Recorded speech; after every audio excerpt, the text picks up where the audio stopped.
Alright, folks. Whoa, that got loud fast. There we go. Whew. Well, welcome back to Gaia, session 16, where you and the other group are now officially at the same session number. Yay! I know.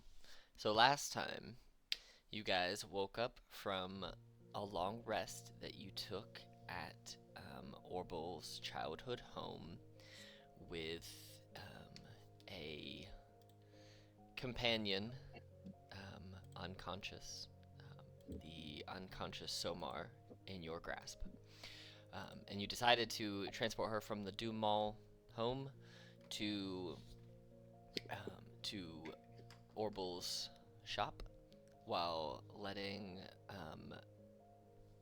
Marin split off to go pick up your cart and get all that stuff since your cart's enchantments had been completed. So you did that, and you met up at Orbal's shop. You checked, the door was locked. You left a note saying that it's closed until further notice, compliments of the inevitable doom, or ID, and then decided to have your cart stored at the inn where you guys stayed before, whose name is suddenly escaping my mind, over in Cheesegate. It's Ariel, the filthy xylophone. That's what it was. The filthy xylophone. Yes, you stored your cart there. So it's there for a few days without a problem.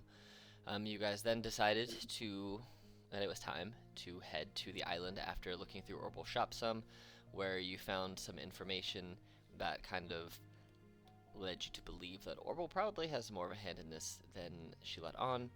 You found a letter that had a black dahlia in it, and Marin, kind of thinking back on their knowledge of nature and flora and whatnot, you realized that the black dahlia is in fact a flower that's indicative of betrayal and sadness. And you moved on from there to the docks, where you managed to get a boat rented for you, or you rented a boat to take you out to the island, with the deal being that the ship captain would get you close to the island but would not dock there. But with your foldable boat, it was no issue for you guys to hop in and kind of row yourself to shore. And he said that he would be back in 3 days, and he would wait for 1 hour, and if you do not show up, he will not wait for you, he will leave. So, as you guys were sailing, Jean cast Ceremony 4 times to bless the water on the way there, and you guys all benefited from a long rest, because it was about an 8-hour journey to get there. I just need to track my long rests here. You guys got to the island, and you investigated a little bit, and there really wasn't a lot that you could notice in the darkness that was this environment, it being as you got there at nighttime. You did, however, find one small cabin with a light on. You entered said cabin with the light, and as you kind of waited inside this room, you found there to be a door, like one of the, not necessarily a trap door, but like a basement door that you can lift up, that led to some stairs. Technically, a door in the floor is a trap door. It doesn't mean that it is trapped. That's fair. But that is the definition of a trap door. Well, there you go. The more you know. Sorry. You opened a basement trap door, and you followed some steps down, where you found yourselves in this very metallic lab-like area. There were boxes and crates and papers and all kinds of things that were being used for storage. You found that there were 3 doors, a left, a right, and a forward door. You guys took the forward door, which led you into this location where you are now, in this ovular room. And while kind of stumbling around in this ovular room, you found there. It is a trapdoor. You found there to be a kind of secret chambered door at the back, kind of hiding behind a wall that was half crumbled. Jean literally fell into the door by rolling quite poorly on the dexterity save. Just bam! And you could smell this cold, dank, kind of deathly, corpse-like smell coming from down the chambers, where at that point you guys kind of armed yourselves, got yourself prepared, and got yourselves ready, and you sent your little fiery wildfire spirit to go and investigate. Um, and as your wildfire spirit kind of makes its way around the corner, now can you see through your wildfire spirit, or is it just that it can see? Let me Because I see. think it acts as a familiar, but you can't see through it. Fire, unless Yeah, it can just see. Yeah, you can't see through Yeah. it. So. You can communicate with me telepathically? Mm-hmm. Okay. Yeah, so it can, it's there, and we ended the session right as it was starting to come around the corner before it could really see anything. Yes, Ali.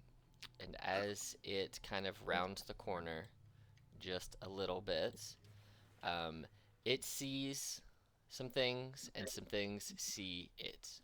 It immediately chirps back in your mind, enemies, and you now hear barking and growling and groaning. Do you want to pull your bird back, or do you want it to keep doing what it's doing? Well, are we on a marching order anyway? Like, am I at the front of Jin? I'll say that right now, you guys aren't in combat order yet, but after whatever you do with your wildfire spirit, then we'll roll initiative to get you into a turn order. So, do you want your bird to stay, to go, or to come back? Is it possible that I have my bird? Its teleportation teleport up to 15 feet. Can I have it teleport just back into closer to the doorway? 100%. It can go 5, 10. It can go like right there. Did you communicate the existence of enemies? Well, that's stuff. I'm gonna do that in the next. Okay, and we'll say perhaps we can lure them back through the tunnel and kind of like choke point them here. No. Sorry. So as soon as I get Ahi, wait, what's his name? Ahi, yes. He back. I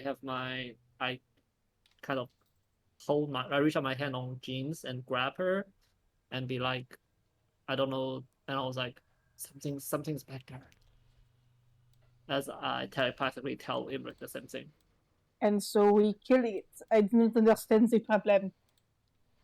Can everyone hear that roar and barking sound? As you listen now, you can start to hear that the grumbling and the barking is coming closer. It's like whatever saw the spirit is. Can I just ready a big bonk for if something other than Ahi comes through this door? Sure. I will do the same thing, but I would love to move my fire spirit further, closer to me. That's if fine. Possible. Yeah, we'll say because the fire spirit effectively had its own turn before everything happened. It used its teleport, and then it still has movement. So if you wanted it to back out of the tunnel, back to wherever you guys are, it has its movement speed to be able to do that. So. Guys, we cannot be having me as the top initiative with 11. Well, you might not be. Let's find out. See, that's even worse. Oh, it's a husk zombie burster. No big deal. Alright, well, since we're here, let me... A husk of a zombie does not sound very threatening. We're gonna... Zombies already don't sound threatening, but now you're gonna do a husk of a zombie? That doesn't sound that bad. Alright. You have detect zombie and you didn't use it. Do you have detect zombie? I have divine sense, which allows me to know the location of any celestial fiend or undead within 60 feet. True. Alright, so I'll pull your bird back here like, since you said you want to... It's not called detect zombie, but like, it... Yeah. We'll say that, what does it detect? It detects celestials, fiends, fae, and undead. I'm actually doing it. Yeah, it's celestials, fiends, fae, and yeah. Okay. I'm not actually doing it right now. I'm just saying that I forgot to do it. Gotcha. Alright, so you prepped a bonk.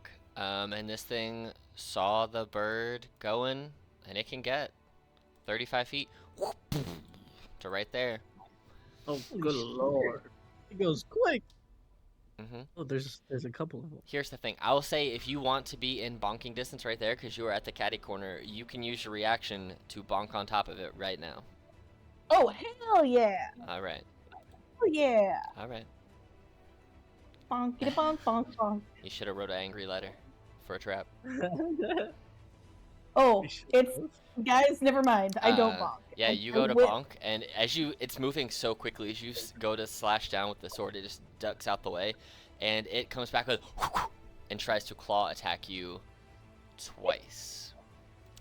Let me get my dice set up to how they normally are set up. It's a dog, right? So when I say bitch... Yeah, this one's not a dog. Damn This is a zombie. Let me see if I can post a picture. Yeah, it looks like this. It's very lithe and very guile in its speed. Ooh. All right. Oh, dude, what A are you worried 13 and a about? 21. The 21 hits. He goes to slash you the first time and just grazes right across your shield with those big, long, bony fingers, and it's like nails on a chalkboard. And as you kind of deflect it away, the second's claw comes up like an uppercut and slashes you right underneath the chin for 5 slashing damage. Cool. All right. That was that one's turn. This one, you hear some clambering, but you don't see anything else. Emmerich, it is your turn. Okay. I am going to, in a 20-foot cube, I'm going to be casting web right here, right, so that it hits this zombie and then covers the rest of this hallway. All right. So basically, like, it's 20-foot cube, so it's like that big. Yeah, 20-foot cube. So basically, it's Are you serious? that's a 20-foot cube right there. Yeah. No. Yeah, that's a Does 20-foot that mean cube. radius? And I'll say That's a 20-foot. that's a 20-foot cube. Yeah, it's 4x4 or 5x5. Yeah, No, it's 4x4 is a 20-foot cube. Yeah, so that's if you look at it, that should be, unless these ones are whack, it might be off. That looks whack. It's got to be radius. Let's, that's like half of that. okay, well then let's do, if it says Right. 20, it'll be, It'll be that. that'll big. be 10. All right, so you want it like Because there? that's- Okay. Yeah. All right. Let me, oops, wrong button. Let me do the drawing tool then. We'll just do this because it's, oh, What are you casting? I forgot. web. Web. Web. Wait, do I not have beyond 20? What was it called? 5, 10, 15, Roll 20? 20. Why is it not displaying the spell? There you go. There's your web. Oh, We'll say it's like right here, so you can basically cast it down the hallway where you can see, and that's all web. Alex, Perfect. could you make it solid and non-transparent so we can see it? We can only see the border because it's dynamic lighting. Ah, how about that? Is that too green?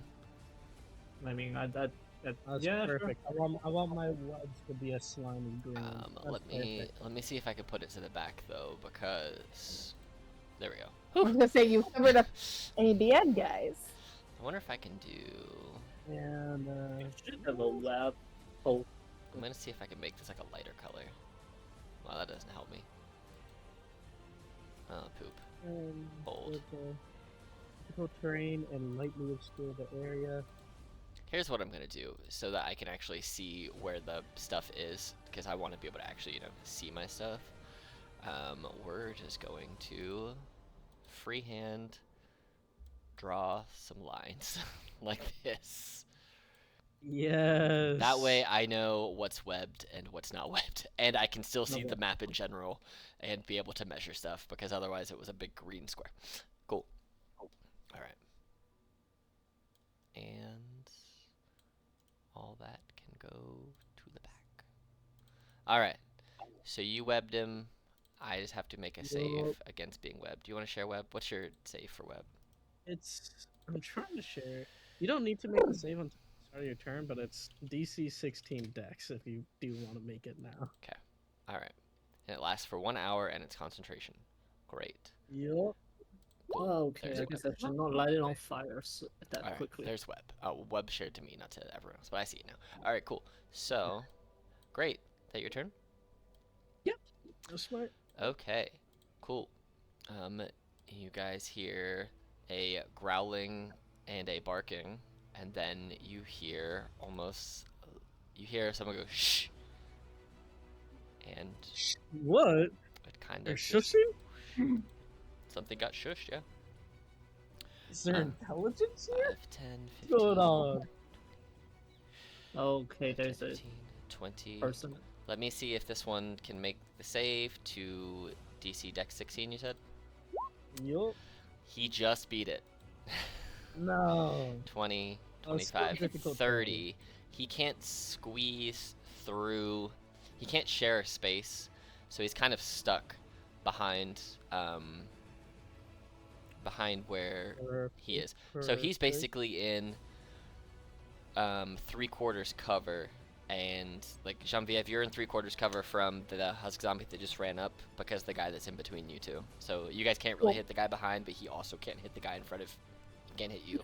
There's a zombie blocking a zombie. All right, and you guys hear. You recognize it, Emmerich, like the sound of a dog, because you have your dog. Kind of. Buddy. You hear kind of Buddy. like. Not the braying, because that's not the noise I'm looking for, but it's more of like, you know when you tell a dog to be quiet and you yell at them and they kind of give you that sad whimper? You hear it from you hear it from multiple beasts. Who is telling them to shut up? Marin.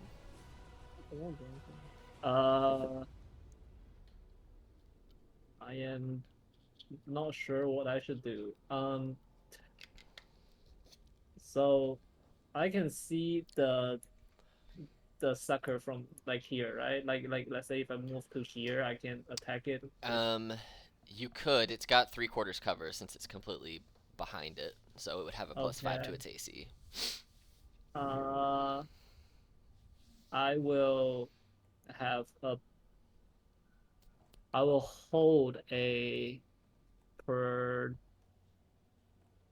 I will come here. I Okay. will hold a produce flame. Okay. Actually, no primal savage. Okay. Yeah, actually produce flame, so at least it has a range. As they come across the. So you're holding it for if the second one comes across? Wait, Because you can hit the first one that's directly 10 feet in front of I you. can It's just the hit one the behind. first Yeah, one. but you just can't hit I that can. second I one. also have stealth sniper, so it doesn't True. make a True. difference to me. But I don't want to burn the web like right now. Oh, there you go. Yeah, that's true. I If was I scared. can, for a second I come there. here and hit it? Yeah, you could throw it straight into its face without missing and hitting the ground. But since you have spell sniper, you can hit either one of them. Okay. I will come here. I will use primal savagery, which is a melee. It is a natural one. No, yeah, it is a natural one. You did it to yourself. Let me know I didn't do it this time. I didn't say. Guys, I just needed on the record that we have, as a party, rolled 3 1s since starting like 10 minutes ago. Rough, guys. It's been rough. Well, anything else in your turn? I'm gonna have my bird just come here, landing on my shoulder. I'm not putting next to me, but I have it like effectively just on my shoulder. Gotcha. All right, Genevieve. I'm gonna do something really, really surprising, and I'm gonna go for a bonk and a bonk on the guy in front of us. All right. Well, I'm assuming that he's gonna take 2 bonks to go down, but I guess if it goes really well. 19 does hit. We're gonna start with a regular attack. Well, sorry, it's one-handed because I have shield up. Okay. Sorry, I don't remember to say that because in my brain I just have my shield up because my AC has my shield on it. I'm not trying to like meta for the whatever rolls better. No, you're good. I just assume unless otherwise that my shield is up. Okay. How much do I feel like that does of them? You feel like it does a decent amount of damage. That's a decent amount of damage. We'll just do it again. All right. Yes, sir. Keep doing it. That hits. Okay. Well, we're just gonna do that again. 14 more. That's Woo! significant. That combined What is that? 27 damage was not insignificant. This husk zombie does not look the best. Cool. All right. I wanted to assess whether or not I was using up my smites on this turn. We will assess. We will adjust later. Okay. I don't think I really have any bonus actions that I can do right now. Yeah, so that's it. It's for me. All right. Well, it's this one's turn. It's got to start its turn to see if it's restrained or not. It is restrained with its DC. It hit a 12 on the deck save, so its attacks are at disadvantage. It's going to take one at Genevieve and one at Marin. It's going to do some multi-attack claws. The first one will be at Marin with a 10, and the one at Genevieve would be an 11. Both will miss. This other zombie cannot seem to get past it. Let me see if he's stuck or not, because if he's not stuck, he could shove past and try and bust into where you guys are. But he's stuck. You rolled a 15. Yo. Damn, they're restrained. Emmerich, it's your turn. Okay. You guys are both right in front You of did us. make a trap, inevitably. Notice. Yeah. That's just how we work. Just commenting on too. We did a trap and it freaking worked. It's just like that's how we roll, man. I'm Yeah. sort of tempted to just. No, I'm gonna cast the sorceress burst on the one right in front of us with ice damage. Okay. And which is it at advantage? Jesus. I don't think it really It's matters, restrained, but- so it is advantage, yeah. Yeah, Roll it okay. again, see if you crit. I'm gonna crit. Alright. We'll take the higher, and we'll take with that 9, since that was the higher one. It's Thank you. on death's door. That's my turn. I'm just blasting it. Alright. Moving right along to the other husk zombie. Oh wait, I did them out of order. So this other husk, there is another zombie you can hear. He's not gonna come out into the web. He's hanging out. So let's see if the guy who's currently in the web is actually enwebbed. He is also actually enwebbed with an 11. He rolled Yes, arguably worse, sir. so he can't go anywhere. Alright, Marin. Doing good, boys.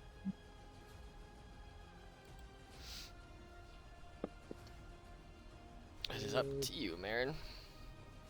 Oh wait, it's my turn again. Mhm. Can I? Is this thing still alive? Oh yeah, it's hanging on, but it's there.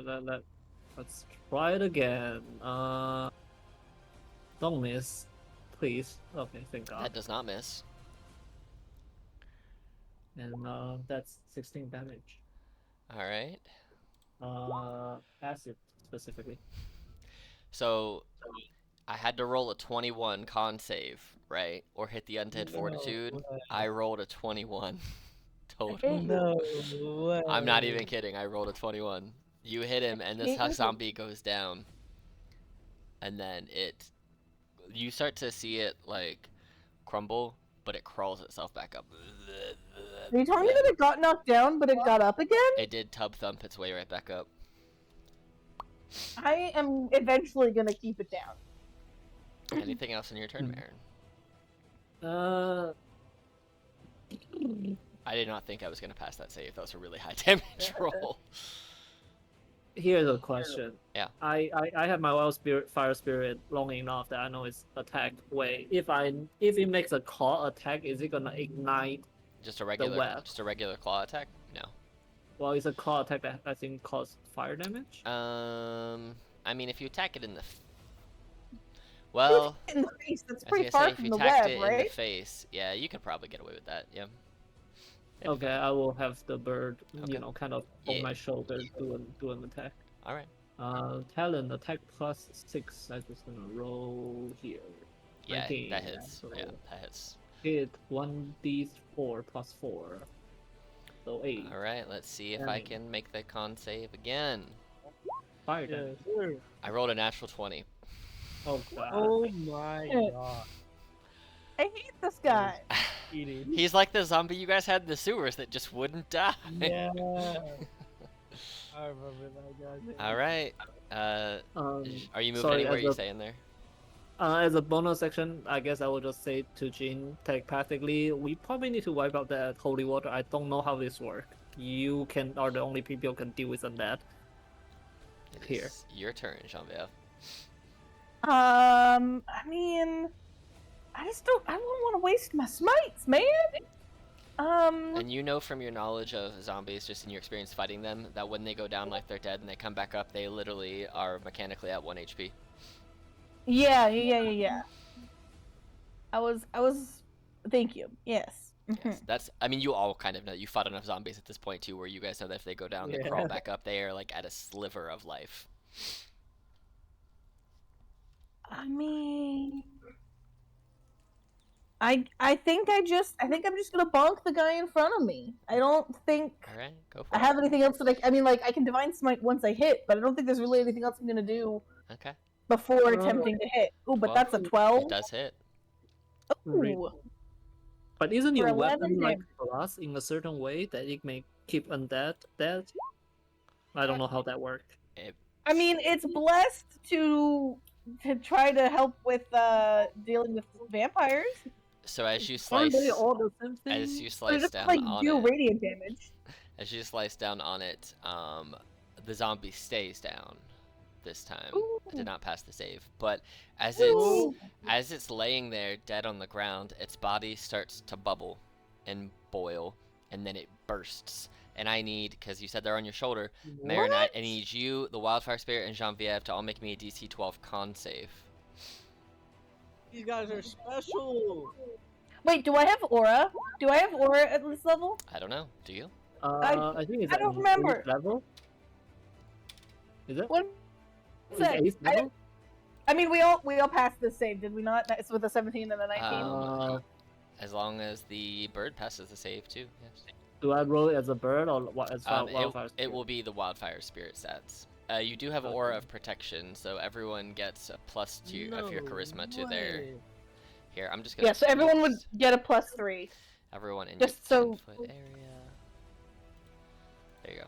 Ooh, so we all passed anyway. So you all pass, but you still take damage. You just take half of 17, so you guys take 8 poison damage. And the zombie burster explodes, and you see the zombie behind it also gets covered in this gunk, but doesn't seem affected by the poison. You guys all take. Poison damage? You guys all take 8 poison damage. Cool. Yeah. I have a second attack. You do, but you have to move into the web. Says who? Can't I just shoot it with my crossbow? You could do that, yeah. Go for it. And... Says who, Alex? 14 does hit. 15 damage. Yeah. That real? That is. Wait, did that roll correctly? One. It's a Holy D10 shit, plus sorry. 6. Yeah, you just rolled really well. How do you have a +6 though? That feels fake. Or are you doing? I think we're doing a proficiency plus strength for your crossbow. I think Right. that's why. I think we modified it for that because I think if you're using strength as a heavy crossbower, you should be able to use your strength. So that does make sense. I'm pretty sure we changed that to be that. But we can always check later. Shouldn't it be +5 though? Yeah, probably. I think it should be +5. Here, let me Sorry, just look real quick. See what we did. Okay, had the crossbow. Do I have some secret thing that should make that better? No, it's because your proficiency. So, it should actually be 5. We just messed it up. It shouldn't be. Okay. It should be +5, not +6. So it should be. Okay, so that should be 14 damage. Yeah, and it should be. What did we do here? It should be 1d10 plus 5. Why does it keep?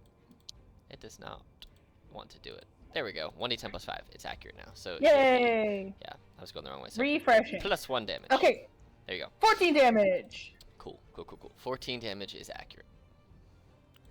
And I mean, this thing is the one that we can see is restrained here, right? Correct. So like, it doesn't super benefit me to take a step back, but considering that it made us all gooey, I kind of want to take a step back. Okay. So that like I'm farther from the goo. All right. I'm here for that. It's not a retreat step back. For the record, it's a tactical step back. Tactical. It's tactical. Sorry, that's it. Move on. All right. So it's the. You hear another groaning of a zombie, but you don't see anything coming down the hallway. Imric. I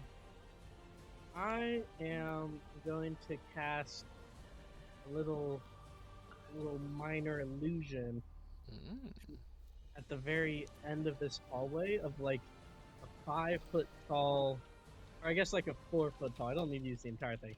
Like a 4-foot tall gnome, like starting to summon a fireball, and looking down at the other end of the hallway. And he won't be able to move or anything. This minor illusion is completely still. I'm hoping to bait out some zombies.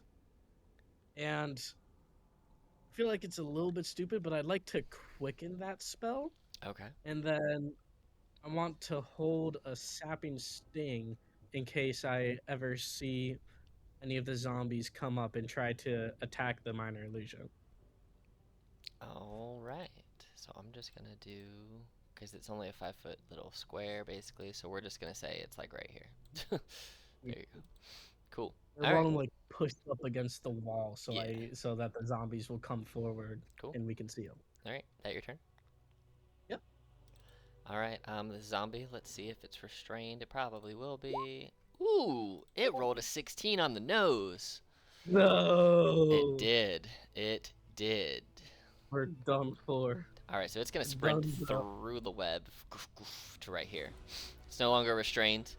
It ran up in your face. It's going to take a wild swing at Genevieve and one at Marin, because that's who's immediately right there.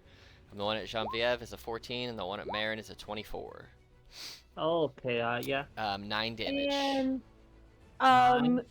can I use my sentinel reaction when they make a attack at a target other than me? Correct. Make a Yep. attack on it? Yep. Yeah. And it is technically going to be, it's flanked, so you'll get a +2. Just, you'll hit it, I'm pretty sure. Yeah, you'll hit it with a 23.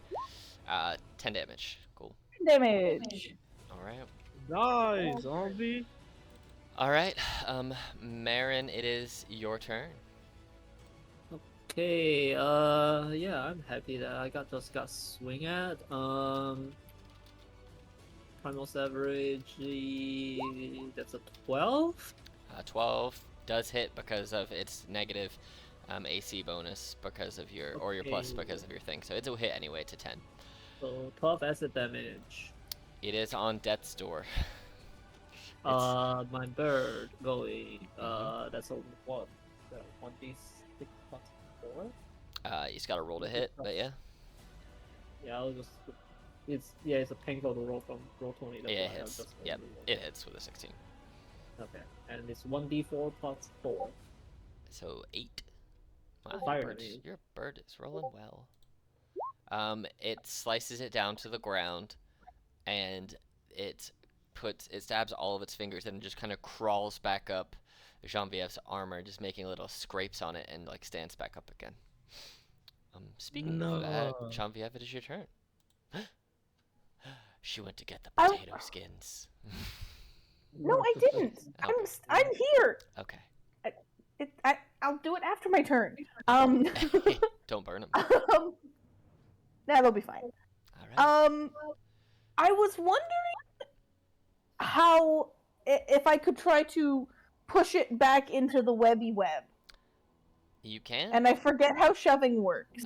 It's an athletics check versus its athletics or acrobatics. I'll give that a shot. That's one of my attacks, right? To do that? Correct. Okay. Well, let's try that. Okay. Damn. No way the zombie wins. So, you only win if you beat it. If you meet it, you don't. And I'm not kidding you. You've rolled 3 nat 1s. I've rolled 2 nat 20s, and this was one of them, and it brought it to a 23. So it matches at a 23. It's always the zombies in these campaigns, man. I wanted it to be 5 feet away from me when I skilled it, so it doesn't sploosh all over me. I mean, heck, it might stand back up. I mean, I'm just gonna attack it with my second attack. Alright. Yeah, we're just gonna accept the goo. Alright. Yeah, you hit. 13. Let me see if it stays up. It's gotta make an 18 con save. He stands right back up. Damn it! I hate him. A bonus action might flip him off. All right. Minor. I'm grabbing my potato skins. My AC is 19, and roll whatever you need to roll for me. Okay. Let's see. Use this action. All right. So, I'm gonna roll a perception check for the things to see if they notice your illusion that's down the hallway here. Gotcha. They do see it. They rolled, surprisingly, with a -2, they rolled a 16 overall. Take the bait. Take the bait. I'm gonna roll an insight check to see if they take the bait or if all of a sudden this thing popping up, because they've been looking down the hallway this whole time. So It just appears. But they're zombies. They're stupid. So what it's gonna do is it rolled a 15. It rolled a 15 and a 2. So since it's been looking, I gave it advantage because I feel like that's a fair thing. And this thing just pops up. So it's gonna roll up. And I was reading web, and it describes as the webs are 5 feet deep. They're thick. They're not just like a light layer. They are like almost as tall as a short person. It's gonna. Yeah. Have you read the description of web? They're tall as a short person is a hilarious measurement. Thank you. The America. gnome I summoned is literally shorter than the web. So they can like see the glowing of it, and so you don't know what they decide to do, but they did something. Imric, it's your turn. But you don't see another creature in the web. I will tell you that. Oh my gosh. Okay. Well, here goes my. I'm going to bonus action shove the zombie back into the web. All right, you gotta go. Are you using your mage? Are you gonna use your mage hand to try that? No, I'm using my telekinetic. Oh, that's right. Strength save? It's yeah, it's 16. DC 16 strength save. I rolled a natural 1 plus 3 for a 4. Yes. And it goes what, 5 feet away or 10 feet away? Yeah, 5 feet away. Bonk. I'm sorry, Marin, but I'm gonna Yeah. I'm gonna shoot this guy again with my sorcerer's burst. All right. Okay. Maybe that's dumb, but I don't think I even. 11 does hit it with 7 cold Oh, damage. no way! Yeah, they're not high AC. Oh, And that's awesome. We love that. well, Marin's not gonna love that because I rolled an 8. I needed a 12 to not fail. Marin, roll me you and the bird roll me a DC 12 con save. I'm sorry. Sorry. If, No. You get Genevieve's plus 3, which I don't think is gonna matter because you both fail anyway. So you both. Oh, that was a bad roll from this. I rolled 2 1s in it. You both take 9 acid damage from this explosion, or poison damage from this explosion of this husk zombie's corpse. Okay, I'm not looking fabulous. Yeah, I will tell you, I rolled a 1, a 4, a 3, and a 1. So not well. Like 46? What kind of damage? It is 46. Yes, that's correct. God damn. That's my turn. It is. I'm Do going. you want to keep web up or do you want to drop it as a free action? Great question. I'm gonna wait one turn, and Okay. then I want to hear what everyone else has to say. All right. You all kind of hear at this point like low growls. And Marin, it's your turn. Okay, I'm gonna 25 feet per. I will get here. Okay. These. Which? Well, I don't have a.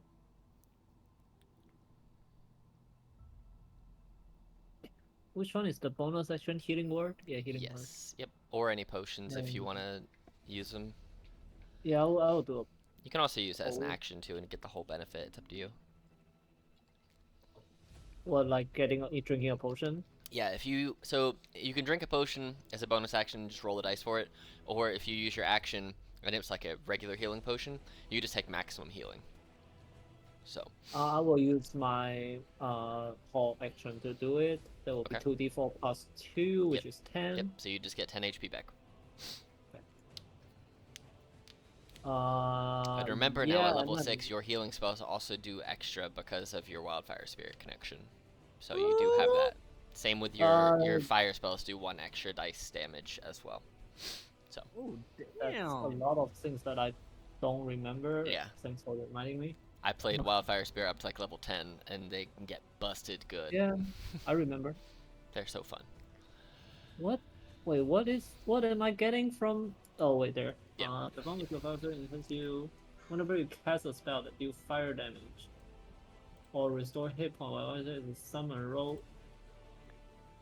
D5 and you gain bonus equal to number roll. Yep. Can I roll 2d8 because it deal two times fire damage earlier? For the bird? Yeah, the bird's attack. I mean, you can do it. It's not going to do anything extra. It won't give you any healing or anything, because that adds to, if you do a damage spell, it adds, and so it only adds to your spells that you cast, right? Oh, so, okay. yeah. You can also cast your spells out of your bird now.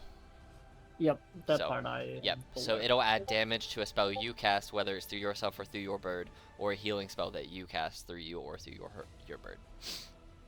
So. Ooh. Which also effectively extends your spells as long as you can see your bird, and then you can see your target, which is nice. But yeah. In this case, can I still have a bonus action to cast a spell, right? Correct. Yeah. Yeah, I'll cast Healing Word on myself. Okay. So you get that, and you get a D8.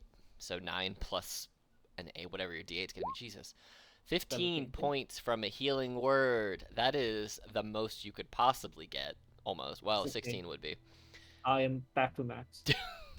Uh-huh. That's exactly how much it needs for me to go back to max. Mm-hmm. Yeah, that's a really effective healing word. The most heals. Alright. That's your turn. Yes, that will be my turn. Alright, Jean-Pierre. Okay, so we got the web up. We got no zombies we can see?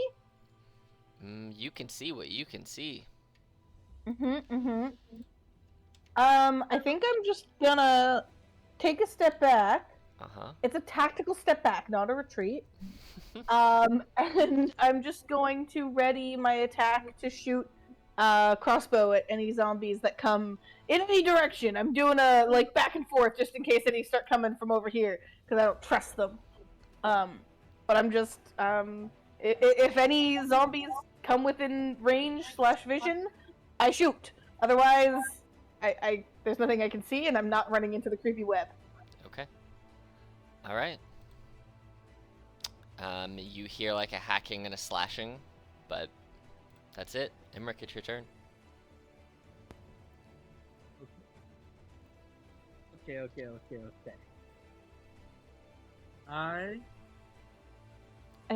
I think the web is good. It is keeping them away. Should I get rid of it, or should we just keep it like and walk away? I think it is. I mean, the problem is we cannot see what is beyond that way if we cannot go through the web. But it is clearly keeping things from attacking us right now. So that is good, I believe. Like, we want to kill the things on the other side, right? We want to kill the things on the other side. That is correct. All right. But will they not make it their way over here eventually? No, they will. No? No, they will. But here's the plan. I'm gonna do something and hopefully make them come out to this hallway where you're gonna get ready to shoot them. Okay? I am. You see me with my crossbow out, ready to shoot at anything, and my eyebrow just raises like, how much more ready can I be? Perfect. So, Baron, the plan is, I don't need to be able to see to cast Hunger of Hadar, which is crazy. We're gonna cast Hunger of Hadar. The edge is just gonna be at the corner of this hallway. Should I light up the web? Just, ooh, that's it. No, if we wait, The minute do we you know cast that they're Hunger in of the web? the minute you cast Hunger of Hadar, the web's going away because they're both Those are double concentration spells. concentration. Yeah. Okay. So I can light it on fire if that gives us some damage, fire damage. Well, when I cast Hunger of Hadar, it's just gonna go away, and then nothing's gonna happen. But I just want you guys to be ready to shoot anything that comes in this hallway, okay? So just to clarify, you are going to make the hallway creepy and dark so we cannot see anything in it, and we are supposed to be ready to. No, I'm not making it all the way dark. I'm making everything over this direction. I'm gonna point to the wall where we like hear the sound. So you can't cast through a wall to a place you can't see. You can only cast to a point that you can see. You cannot. You can hold it after my turn, Yeah, and then you have to be able to see where you're casting the spell, like, unless a spell you have like to know where it exists. unless you spell like I Dissonant can't Whispers that says the creature can hear you. It doesn't have to see you or you see it. You can cast that spell as long as it can hear you within range. Yeah. I feel like casting this like 10 feet that way. I can't do that. No. If you can't see where the spell's going, the best that you would be able to cast would be like if you stood where you were, so you could cast. Oh, that's not what I want. I want a line, not a square. The best you could cast would be like directly at where the X is, right? Okay. Maybe like 3 inches this way to the left, but that would be about the best. That's still pretty good. Yeah. Like that's. Okay. So. Let's say like I tried casting the spell and it failed. I'm like. That's not supposed to happen. So, change of plan, guys. The spell doesn't work like that. Do you guys want me to just cast it on this hallway and see if it can catch anyone? Or should we just Do you want me drop to light it on fire so we can see anyone trapped in the web? I don't think there's anyone there. I feel like I've got a sense if that. I don't understand why we do not just wait here ready to shoot if they come through. They are going to come through, no? Why waste a perfectly good trap? I thought we were the trap people. I don't know if they're gonna come through. That's the problem, right? Like, Gene, go. How about yell some threatening stuff? Talk about their mom. People hate that. Wait, hold up. What do you want to do on your turn, Imric? Is it okay if we just like sit here and contemplate for a second? Is that okay? Or do I need to do something? You can just say you're holding your turn, but things will progress. Okay. Or I'm going to be holding a sorcerer's burst with. We're gonna do with fire damage if anyone comes up, and I'm gonna let Jean do her thing if she has. I'm just gonna shout out, "Vous êtes les filles de pute," which is calling them a bunch of sons of bitches.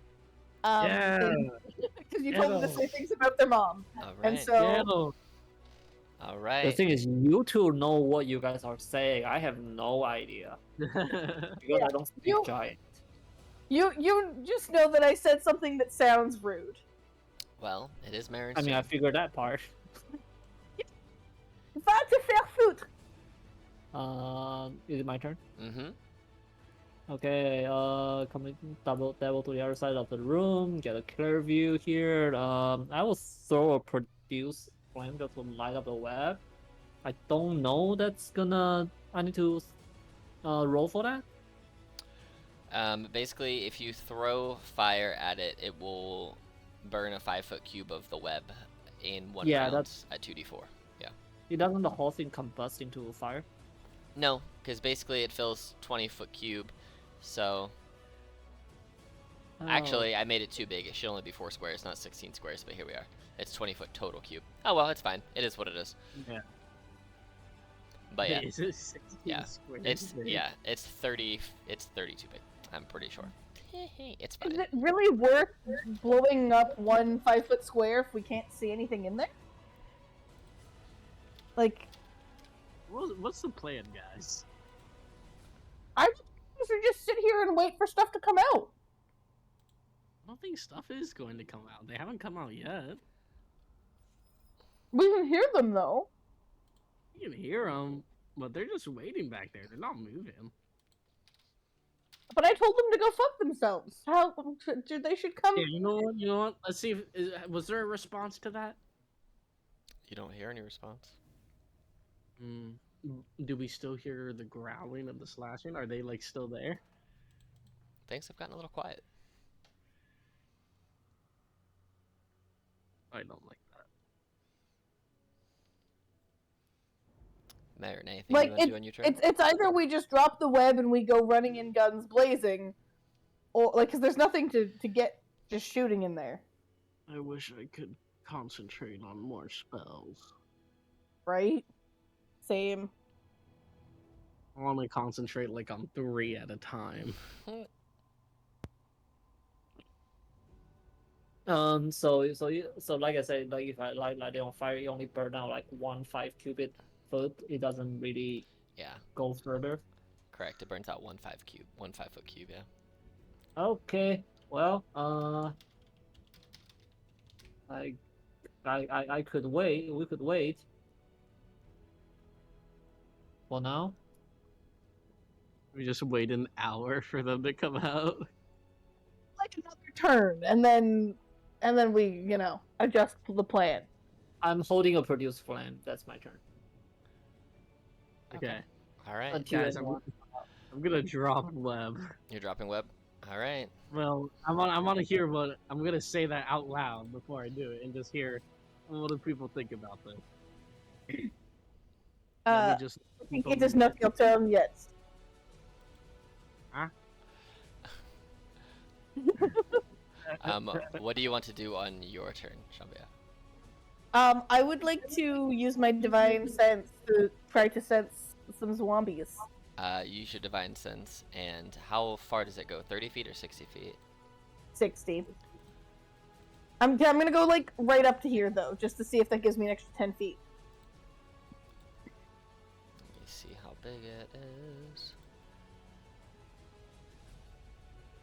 You sense 1 undead. 1 dead. 1 cool. undead, yep. Ileana, which means there's 1 in giant. The fuck you just say? There's only 1 of them, Marin. Okay, thank you. Oh, should we drop it and go kill him? Perhaps. And I assume it's down this hallway, right? That's where I'm sensing it? Mm-hmm. Okay. Okay. I do think it is possible there are other reinforcements that are not undead for the Arkel, but I Do you want to drop the spell so that Genevieve has the ability to move? I would love to, if you'd allow that. Yeah, let me see if I can get these other little thingies gone. Okay, your illusion's still there for the fact that you so no, we can drop the illusion. that thing's a goner. Genevieve, it is your turn.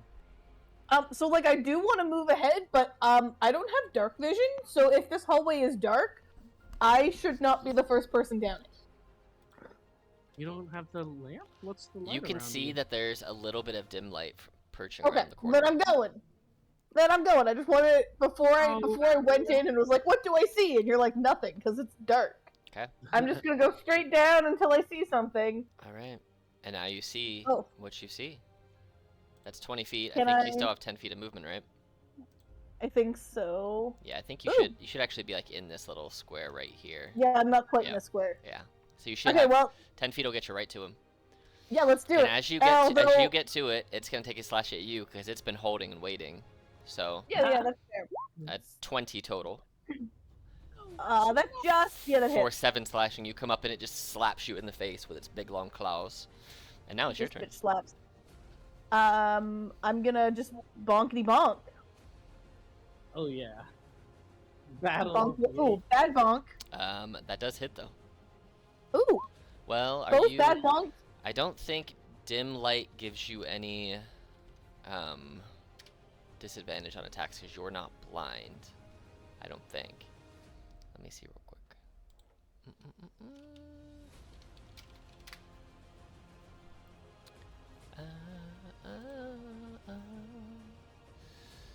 Where is it? I can always find it later. It's not the end of the world, but both do hit if that's the case. Vision and light. Let's see. Dim light. Blah blah blah blah. No, it's just dim. So you can see. It's no disadvantage on. 25 damage. Woo, dolly. That's a lot of damage. 25 damage, you do hit. Is that your turn? Yes. Alright, it sees you and it kind of reels back a little bit and it's gonna try and dive and stab you in both of your kidneys from like left and right side with its claws, doing claw attacks. A 16 and a 19. The 19 hits. The first one doesn't quite get through, but the 19 gets through for 5 damage. Just whoosh. All right, that is its turn. Okay. One, 2, 3, 4, 5, 6. I just make it. It is behind Jean in this way, so not that it matters to your spell sniper, but it does have 3/4 cover, just like you have 3/4 cover from it right now. I don't go. I am Libig. Do you have spell sniper on Imric? I think that's me. Is it just you? Okay. Yeah. Oh. Yeah. I was gonna Well, say someone said that. Well, it ignores spell sniper will ignore the 3/4 cover, but it does have 3/4 cover right now from you, Imric. I could do green flame blade on Jean and go get it. Can you with the reach? second Can you attack. reach Jean from that far? Oh, you're right. I mean, I wasn't gonna do it anyway. We don't need to do a big spell. It's a cantrip. Green flame blade is Oh. big. I'm gonna go inside of this guy's head and go like chop at his brain with mind sword. Okay, it's got to make a save, right? Yeah, it's a intelligence save, DC 16. Well, unless I rolled super well, I wasn't gonna pass, and I rolled a 5. All right, it takes 4 psychic damage and minus 1d4 from the next saving throw. Cool. So it takes 4 damage right now, and then Ooh. minus 1d4, which could be what keeps it Yeah. from getting back up. It might get knocked down and not get up again. You're right. I'm gonna be spamming this cantrip. You guys hear low growling, but that's it. And Marin, it is your turn. Like from approximately where? Like from down From this direction? from Okay. this room, this general room. Okay. Okay. They are prepared for us. Why are they so smart? Here. I think it can teleport you right between the two of them. Yeah. I cannot even see. It's like because of the dynamic lighting. I'm like. I gotcha. hard Well, to you see can. everything. Yeah, you can see a space that's right there. I'll leave your wildfire spirit, yeah, just right there. But yeah, you can see this husk zombie now. Okay, I'll pull out my blade, do a produce flame. Mm-hmm. It's a spell casting focus. Mm-hmm. 21. Yeah, it hits. Yeah. That is 11 fire damage. Okay, so let me see. I'm gonna roll the con save because it only had 8 HP left, so I gotta get a 16. So even with a minus D4, it cannot fail because I rolled a 22. No way, dude. These things have really good con saves. That's like their one thing. They do. But it falls down and it like does what it's been doing, just crawls back up. Genevieve. Genevieve. I would like to. Well, I think I want to try to shove it because I want it to explode not 5 feet within me. All right. If that's at all possible. So we're gonna give that a try. Okay. Oh, I'm not strong. It's all right. It rolled a 7. Woo! Okay, then that was one of my attacks. My other attack's gonna be a crossbow. Mm-hmm. Pew! That does hit. Jesus. It's good damage right there. Max damage. Gee, Christ. Yeah, that's max damage. It explodes. And am I far enough away that I don't take damage from it? Yeah. Did it work? Yeah. Woo! I'm so proud of myself. And it is your turn. So, you have your movement. Yeah, I mean, then I'm gonna move forward a little bit. Do I see anything? I see what I see, right? Uh-huh. It's a very dark I'm gonna move room. forward a little bit more, As but you I'm gonna move not right go too far. you move right there, Ah! you are pounced on by 2 invisible dogs who are black damn shadowy mastiffs. And they're gonna bite you at advantage because they were invisible. They were invisible. A 23 and a 24. Yeah, that hit. Roll me 2 strength saves, I both 13. I want to silvery barbs the 24. That's okay. Okay. All right. So Yeah, you yeah. silvery barbed. Well, you're behind Marin. They were invisible. So I'm gonna say Yeah, I don't- yeah. I'm I'm gonna say you can't see them because they jumped out of the shadows. So then roll the strength save again for the second one, a 16. So you're not prone, but you do take a total of 18 bite damage from these two dogs, which are just mauling at you. Emmerich, you now do see that these two. Well, can you see both of them, or can you only see? You can see two. Yeah, you can see two big shadow mastiffs, like these black, shadowy, big dogs, are just mauling on top of Jean-Pierre, who is not looking the best right now. Yeah, no, I'm not looking good, guys. Oh shit. I mean, hey, we've gone back from not looking pretty good before, so I'm fine. Yeah, but at what cost? Death. Trying to figure. Okay.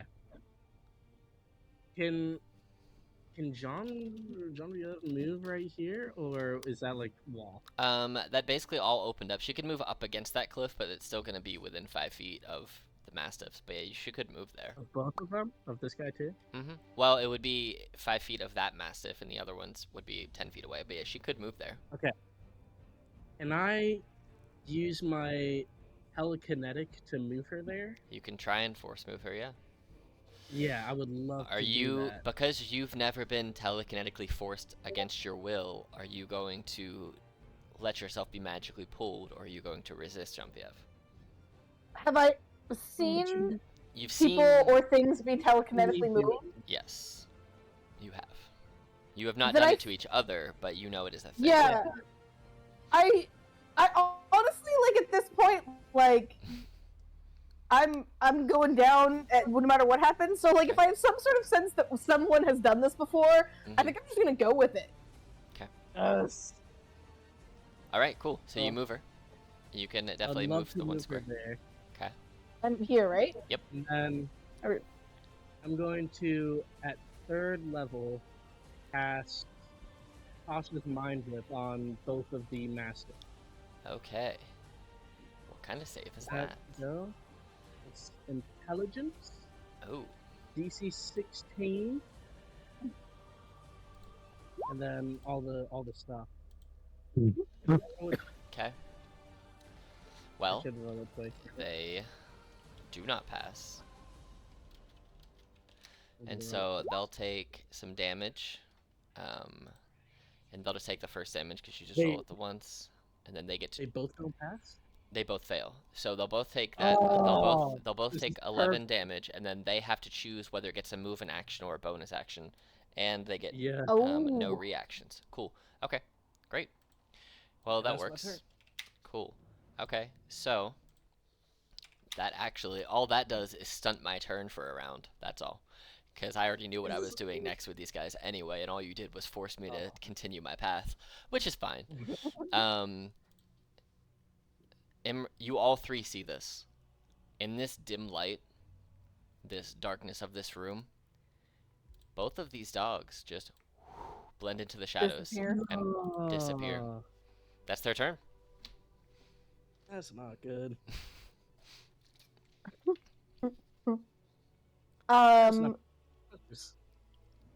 Not good, guys.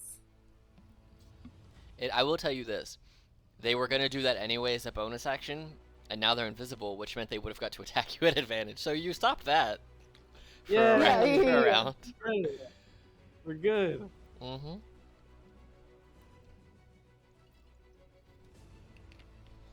Is it my turn? Yes. Okay, healing. I will cast healing spirit under Jean's feet. Under my jeans? Under your jeans. Take it however you like. Yeah, healing spirit right there. That's 1d6 per round. Okay. So that's 1 for now. Sorry. And I will say that on the first casting of the spell, it can't happen every round, but on the first casting, you can add that extra 1d8. So just on this first, first one. Oh, okay. Yeah. Because, I mean, you're not going to get to add it every round on this, but on the first one, it makes sense to do it. So you get 7 hit points back instead of... That's good, that's good. And that's concentration, right? Healing spirit? Yes, healing spirit is... Alright. Not suspicious to be asked that at all. I mean, I just need to know. Genevieve. Sorry, do you have I other things on your? What else you do on your turn, Marin? I'm gonna move here. Okay, cool. All right, Genevieve. Okay.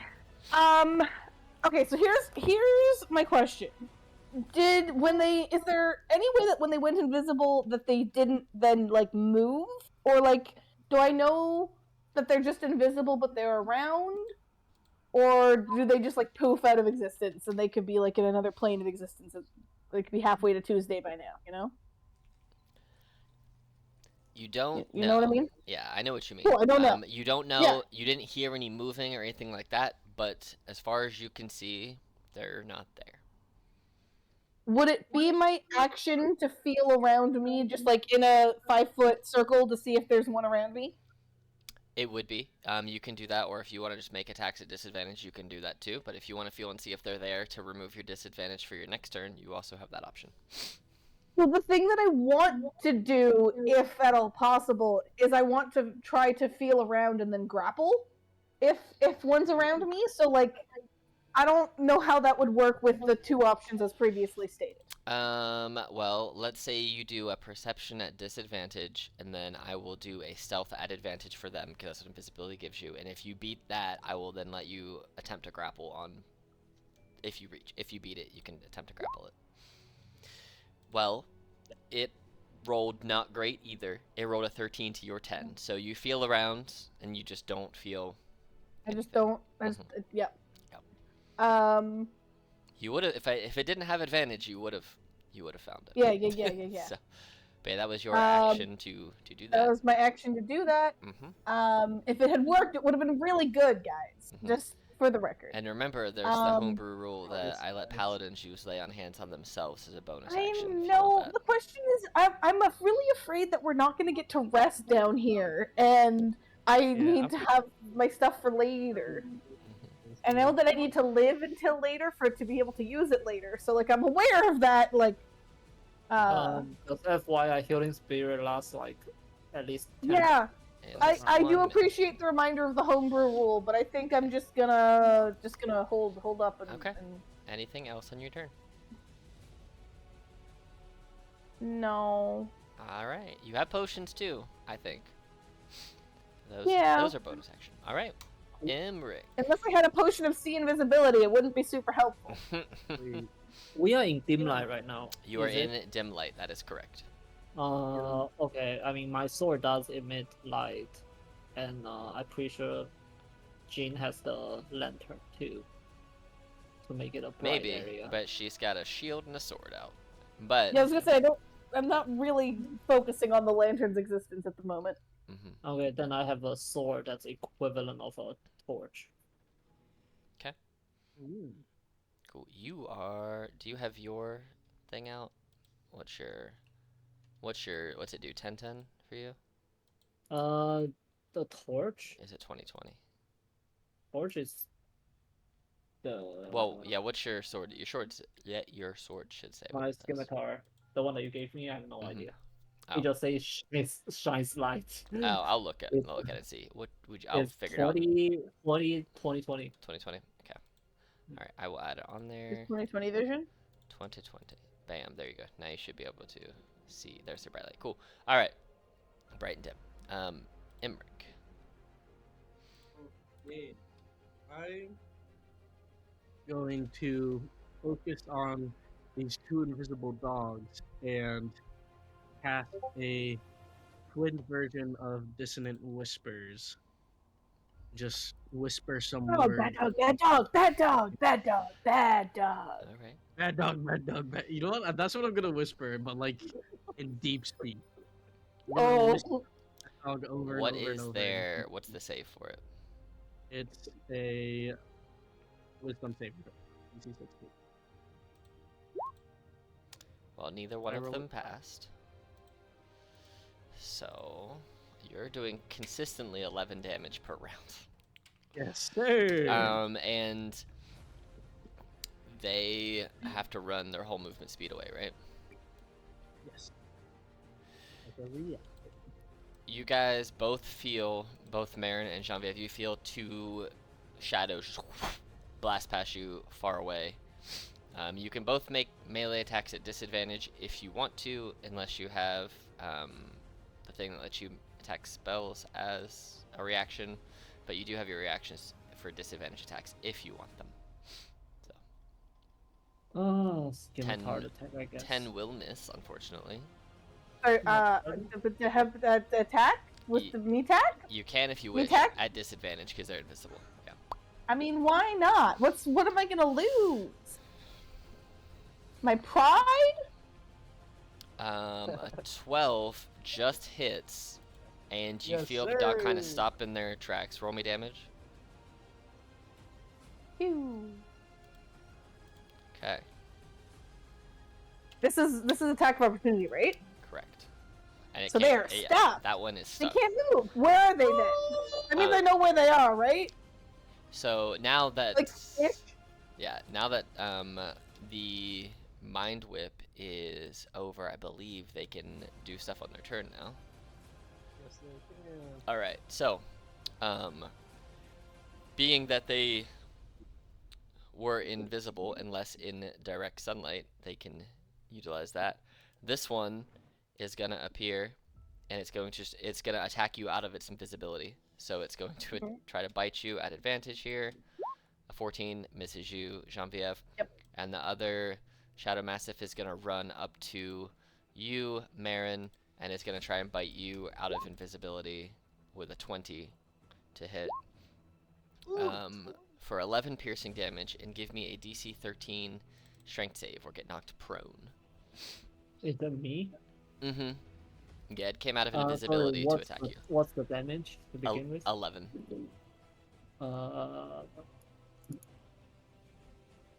Okay, and you said strength?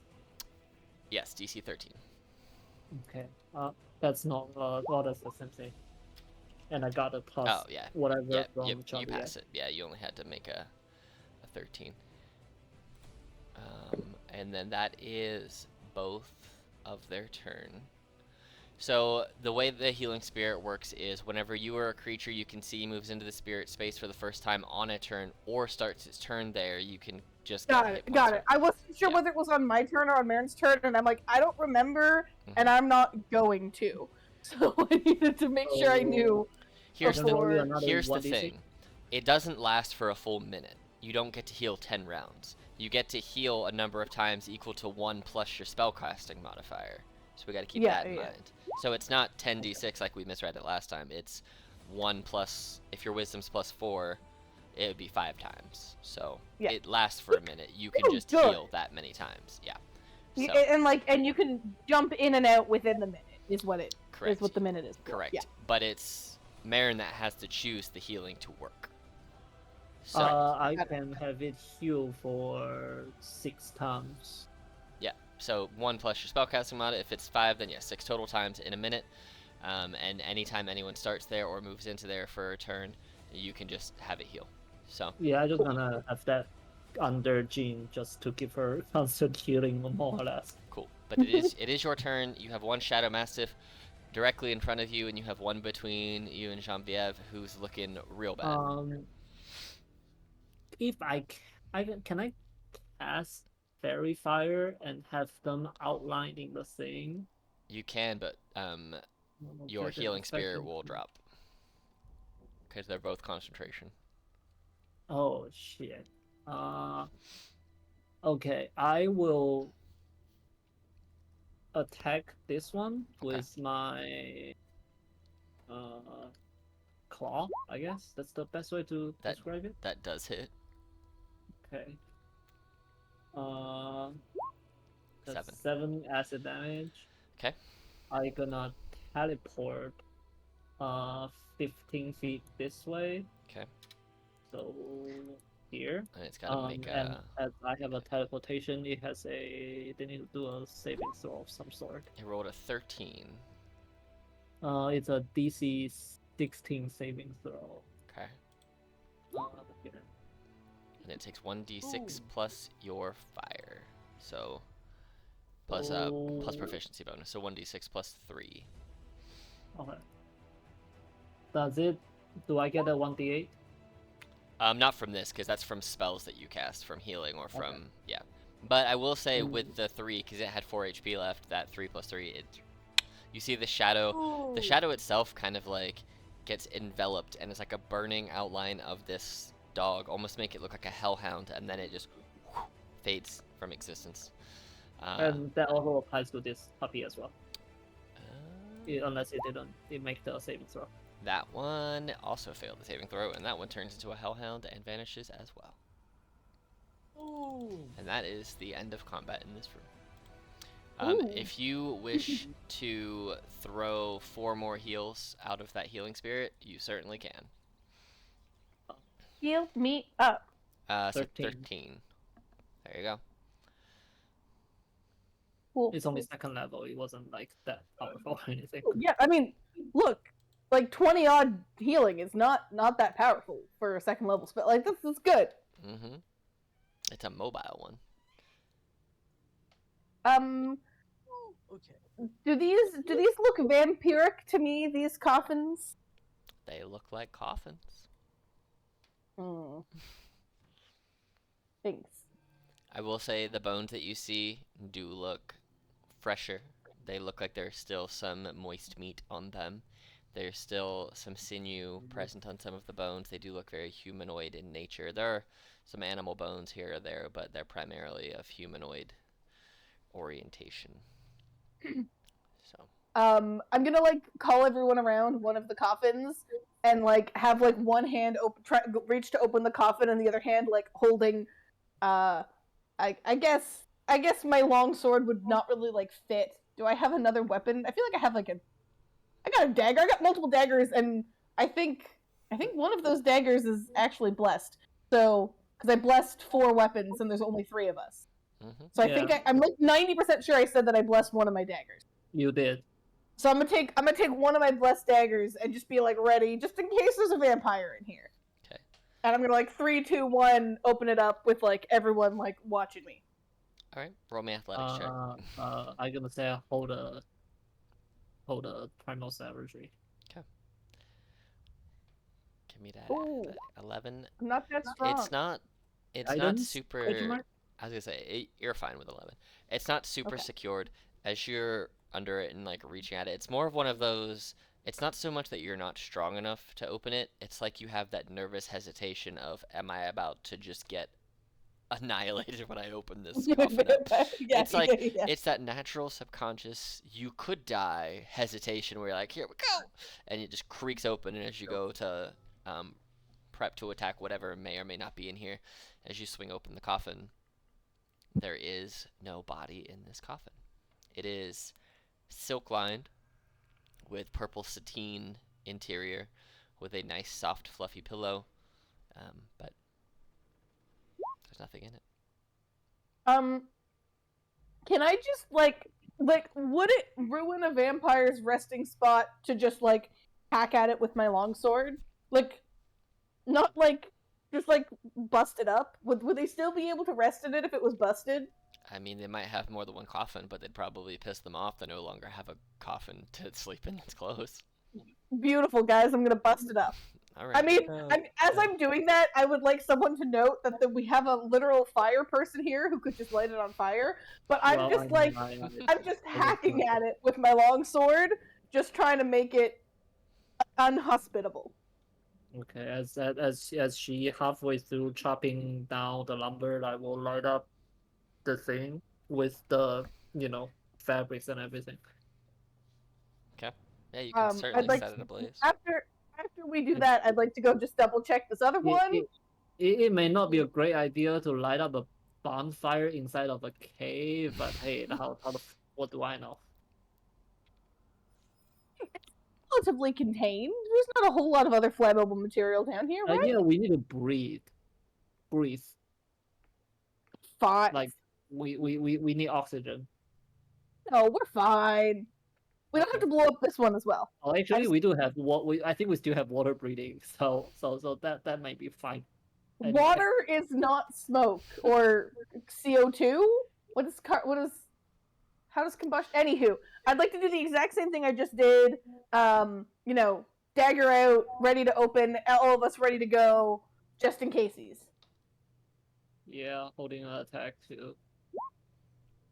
And despite the fact that last time it went really well, I'm still shaking a little bit. I will give you guidance for this time, knowing what you're up to. Yeah, you can take the guidance. And same It thing. helps a little bit. Yeah. Is it the exact same thing as the other one? Mm-hmm. Cool. Again, I'm just gonna hack it up to make it inhospitable, to piss off vampires, because I think it's a really smart idea to piss off all of the vampires, guys. I think this is gonna go really well for us long term to piss off all the vampires, and there's no downsides to this whatsoever. Imric, is your god associated with vampire in any way? My partner? No, your god. Your god. Oh, is he your partner? Are you partners? Are you partnered? And like waggle eyes at like partner. Hold on. Dog or god? Your god. G-O-D. Yeah, G-O-D. Yeah, I think you're talking about my partner. I don't think he didn't really talk about vampires that much. Okay, that's fine. Yeah. What I want to know.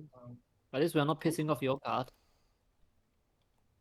Yeah. My god doesn't like vampires, right? Unless they have. My god, like, particularly has any feelings about vampires. I mean, so, like, actively pro-vampire. I mean, they're depending on what the vampire's doing. They could be pro. They could be against. Well, yeah, I don't think they're more pro the person. They're here for the what's the quote from Schitt's Creek where it's like, I like the label and not the wine. No, I like the wine and not the label. Yeah, that's what it is. It's I think that's the vibe here of like they could like a vampire but not necessarily. Anywho, you know what I'm curious about? Do you guys know if zombies can talk or are very smart? Do I know if zombies can talk or are smart? I mean, just like anything, if they're brought back to life, they're probably not that smart, but they probably knew what they knew in life. Okay. So it would make sense if... What do you guys think it makes sense if they're the ones shushing the dogs? Yeah, that's true. We heard someone shushing the dog. I mean, it could be. It's not necessarily talk. It's just, shh, you know? Like, that's obviously very intentional. That's what I'm curious about. Well, is there anything else to see in this creepy vampire hideaway? You can go ahead and roll investigation checks if you want. I know that none of us are good at investigation, but like, is someone less terrible? Perception? That's helpful. I want to help someone. Investigation if you're looking specifically for stuff. Okay, fine. I'm gonna help Marin. All right. Oh my golly! You gonna help me?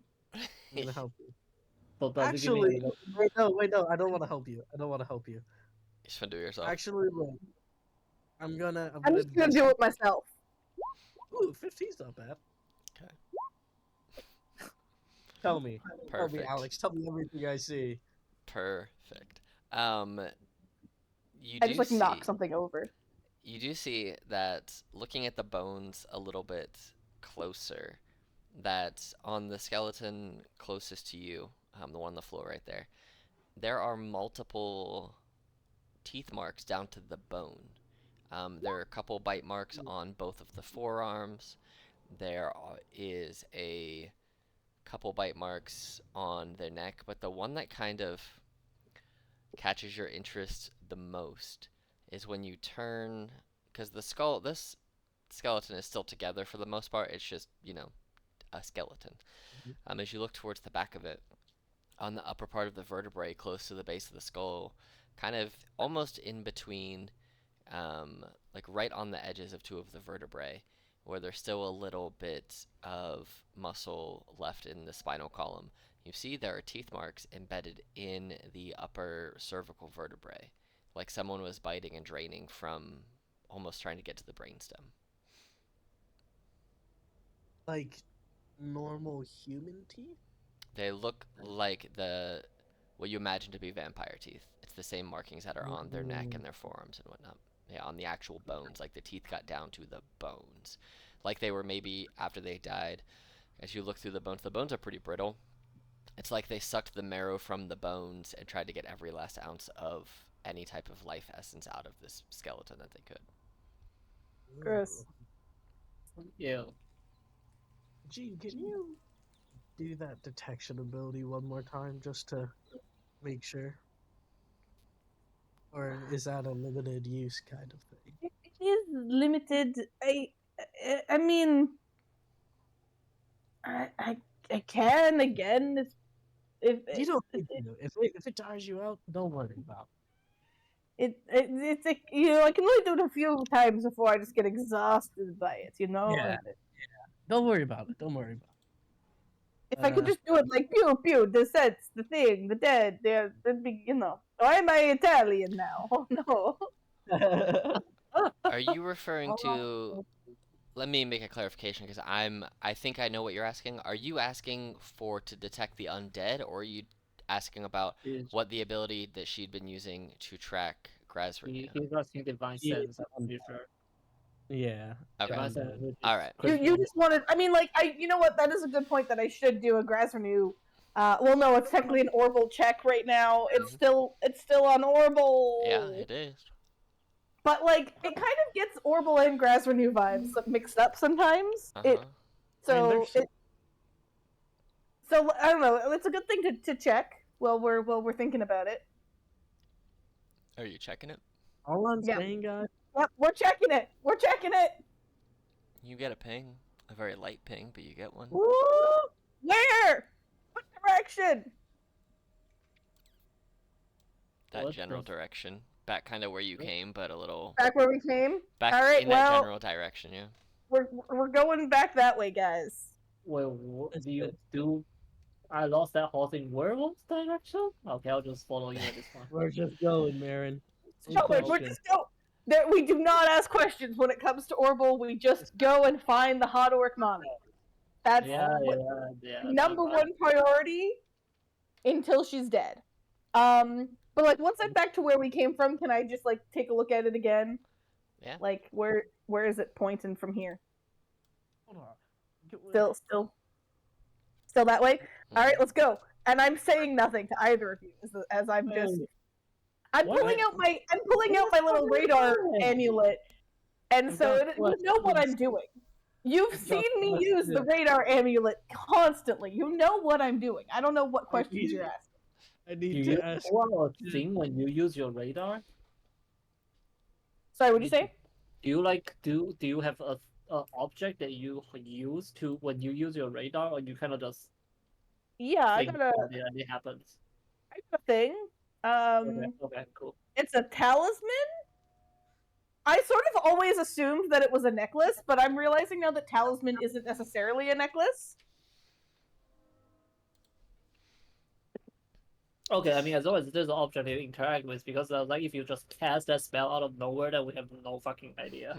No. You guys would have seen me use this. Yeah. Yeah. Okay. Right, hold on. Can I?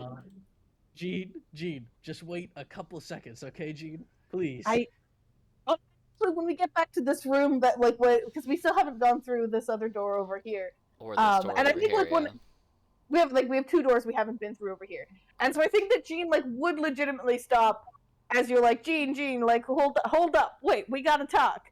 Gene is like, there are two ways, and Gene kind of wants to know what's down the other way before we go down what's. But I also we gotta go down the direction to Hot Muscle Mommy. We gotta do it. Will, give me 1 second, Gene, please. I just want to go back. I just want to. Are the zombies that explode? Are there like still any remnants of them? Yeah, I mean, there's their explosive undead parts. Okay, it's a wild idea, but like, I want to check these zombies, and do any of them have vampire teeth? They do not. Okay, just cool. Anyways, I'm coming back. Venus just like tapping her foot as you're like looking at zombie goo. Here. I'm here. Hurry up. I'm sorry. Sorry, go ahead. I mean, I just want to know where Orbital is now. Like, the thing is, the player really wants to go over here, but I know we're not going to have time to do more than, like, one more thing. So I want to go towards Orbital. I gotta go in the direction towards Orbital, guys. Yeah. You know? I know. That's why we are stopping you. Let's be prepared. And I will try to dive into open the portable hall. I will pull out all the potion that we have. There's a potion of advantage. I don't know what it does. I will give it to Jean. There's a poison of fire breath, which I will keep it to myself. And there's 2 antidote of blood poison, which might be helpful in this situation. I don't know what it does. I was gonna say, I have a shit ton of random poison that I've never used. Can I just, like, put poison all over my longsword with one of my bazillion things of poison? Sure, what kind of poison is it? Okay, well, I'm gonna start with the water skin filled with poison. Okay. And I think it's just basic poison. Yeah, it's just basic poison. How much poison does it take to coat my longsword with poison? Your whole sword, we'll say it would be... Does it say, like, how many uses are in the water skin? It just says that it is, 4 pints of liquid? That's a lot of poison. That is a lot. I also have a gallon of poison and an oil lamp of poison. Jesus. Well, a vial is 8 ounces. So it would say... I'd say it would take... Oh... You said it's what? How many pints are in your... That's 4 pints of liquid? So... I just have everything that can contain poison. So that's 64 ounces. So that's 8 uses of poison. We'll say to coat your entire longsword, top to bottom, it would take, let's say, 2 uses. Yeah. So that way you could attack with it. Yeah. That's about like half of a liter, which makes sense. Do we want to heal me up? Like, do I want to use a couple healing potions, or how long is the short rest in this game? 1 hour. I'm not taking an hour. Alright, I will give you a first level healing word. Here they go. Plus a D8. And here's a D8. 10. That's 10 more. Okay. Uh, I'll healing word, or not healing word. I will touch myself. I'll take 10 of my, and that gets me like 3. That gets me. I mean, I could just take 13 and I could just be up at full. Why don't I just do that? I can just do that. Yeah. Alex, what is that antidote of blood poison do? Because we just have it in the portable hall inventory, and I don't actually know what it does. What is it called? It's called antidote of blood poison. Antidote of blood poison. I think we just got it at some point that we don't really remember what it does. Did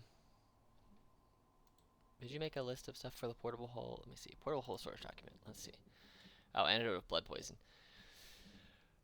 I think it was one of those things that there is a poison that would basically give you blood sepsis. So if you got poisoned with it, it's like a long-term poisoning. It doesn't immediately kill you, but it will, every single day, it will give you 2 levels of exhaustion and reduce your maximum hit points by 10 until you die or have the antidote. And what about the potion of advantage? Potion of advantage is for the next minute. I think you have advantage on a roll. Let me see. It's this. Yeah, you gain advantage on what you make with the next hour. So basically, you drink it and you can just give yourself advantage on 1 roll for the next hour. So, does it Alex, apply for attack roll? It can be. Oh, she didn't share it as the GM. Hold, please. Please hold. Yes, I will resend it because I forgot that it sends to GM. There you go. Potion of advantage. Can I just clarify? So the math was basically that a pint is 2 uses, and it takes 2 uses to coat my sword. Yes, correct. Because 8 ounces is what's in a vial. Okay. We'll say that a vial can cover 1 short sword, and a long sword will take 2. Okay, so I have in my inventory an oil lamp of poison, Mm-hmm. and it says that an oil lamp contains 1 pint of oil. Mm-hmm. So can I just use that so that the math, I can just not have to worry about having a lamp of poison anymore, and I just have an empty oil lamp now? Yeah, sure. Instead, I'll keep my water skin. I'm just going to call this empty oil lamp now. That works for me. And we'll say that it has the, whatever your attack has, it has the basic poison on it. Yeah. And so basic poison, it does 1d4 poison damage on a d10 con save. And we'll say that you will... So basically, it'll stay on there. Once you start attacking, it will be potent for a minute or until you hit with it. Okay. So, yeah. So they might never fail the con save, but it will be potent for a minute. Yeah. So. Yeah. Cool. All right. Well, let's go through the door, guys. Which door? Similar Before you go, I'm gonna give you that potion of advantage. Okay. And I will have the potion of fire breath, and I guess I'll drink it. It lasts for 1 hour. So, cool. Take that. I'll just have a few mushroom. Orble's pinging. That means that Orble is within close enough that we'll get to her within an hour. So I will have a few mushrooms just ready to go. I guess that pings for up to 1,000 feet. So. Yeah, 1,000 feet is not. We'll get there in an hour. Is all I'm saying. Imric, anything in particular you wish to do? As the others are prepping and getting ready. Okay. Imric, I don't have anything. I converted a first level spell slot to sorcery points. Okay. Yeah, what was that 1 point you got out of it? Yeah, 1 point. Okay. You guys know this door is locked and the other one was. I was gonna say we know the store is locked already. Correct. I'm real tempted to just bash it open, but do you guys have any better suggestions? I'm not expert at dealing with lock. Like, we're not really gonna be like subtle once we get through the door, so like, why not just go out with a bang? You know? I am more than happy to help you bust open that. Yes. And by the way, when I was in portable hole, I will take out my 2 other potions that I brew. The 2 like random shitty potions that I brew. Same. In case they're helpful. And I gotta help Jean open the door if she needs to. Okay. Guidance. All right. So go ahead and if are you trying to break the door down? I'm just gonna break the door down. All right. Do you want that to be like an attack or an athletics check? We'll say athletics. You have guidance from Marin. Oh. You kick the door, just straight front kick the door, and you crack the hinges, busting the lock, and then you can push it open. And you see in front of you a L-shaped hallway with another door that you can see.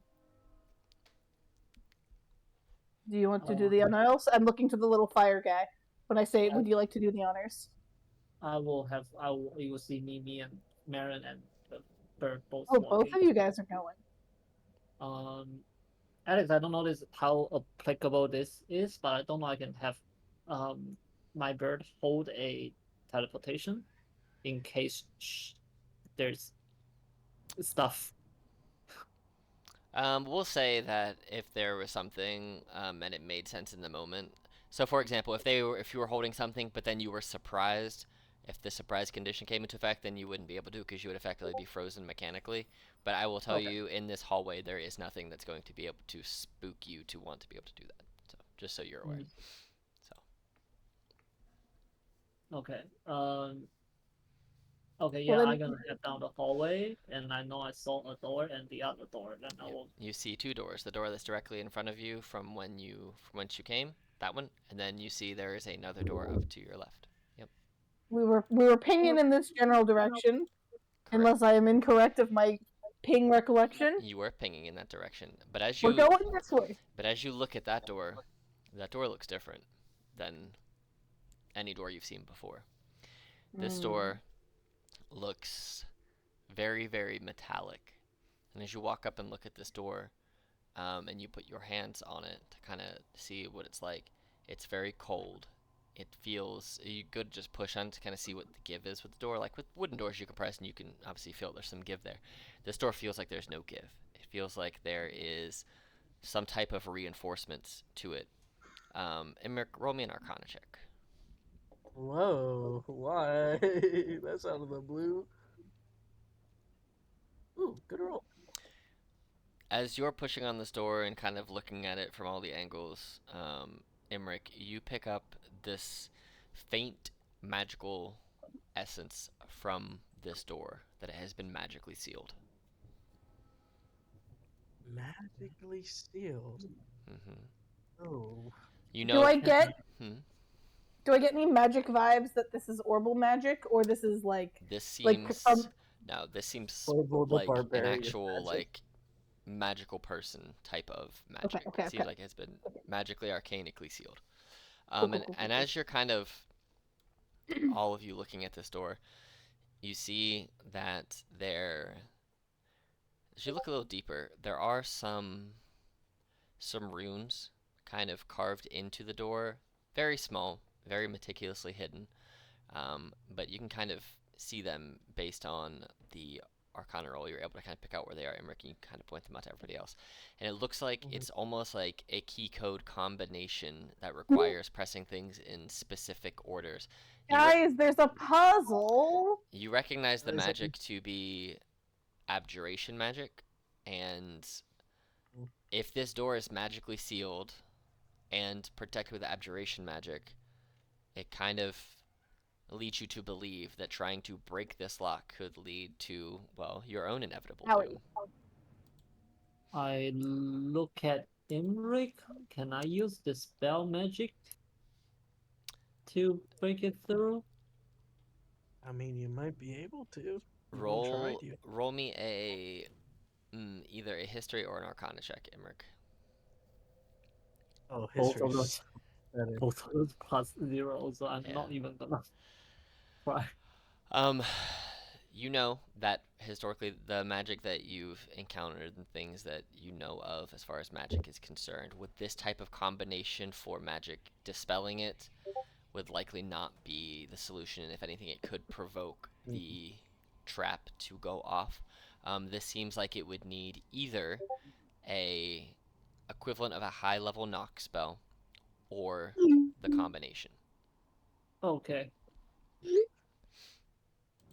Give us the hint then. So is that a combination lock? It is a magical combination with 5 different runes.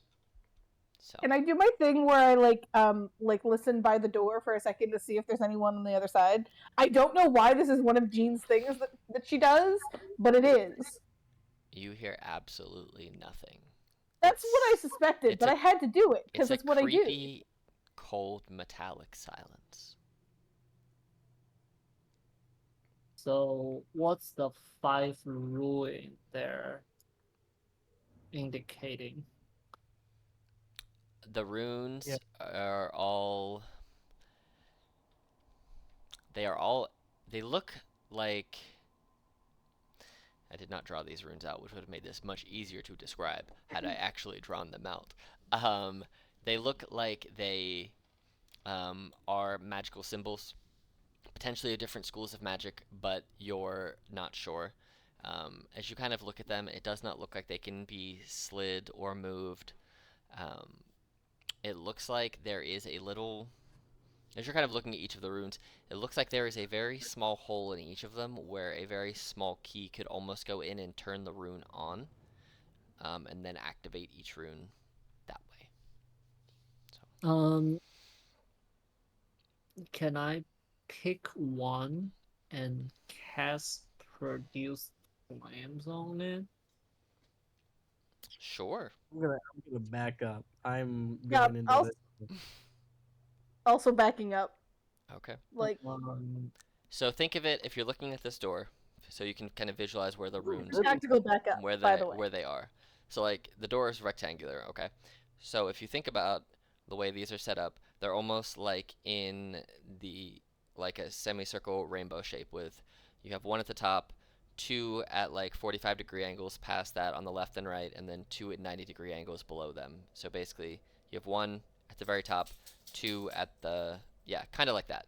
Just like that. Yep. 1, 2, 3, 4, and 5. Exactly like that, but just on a square door in that kind of semicircle shape on the door. So, which one are you picking?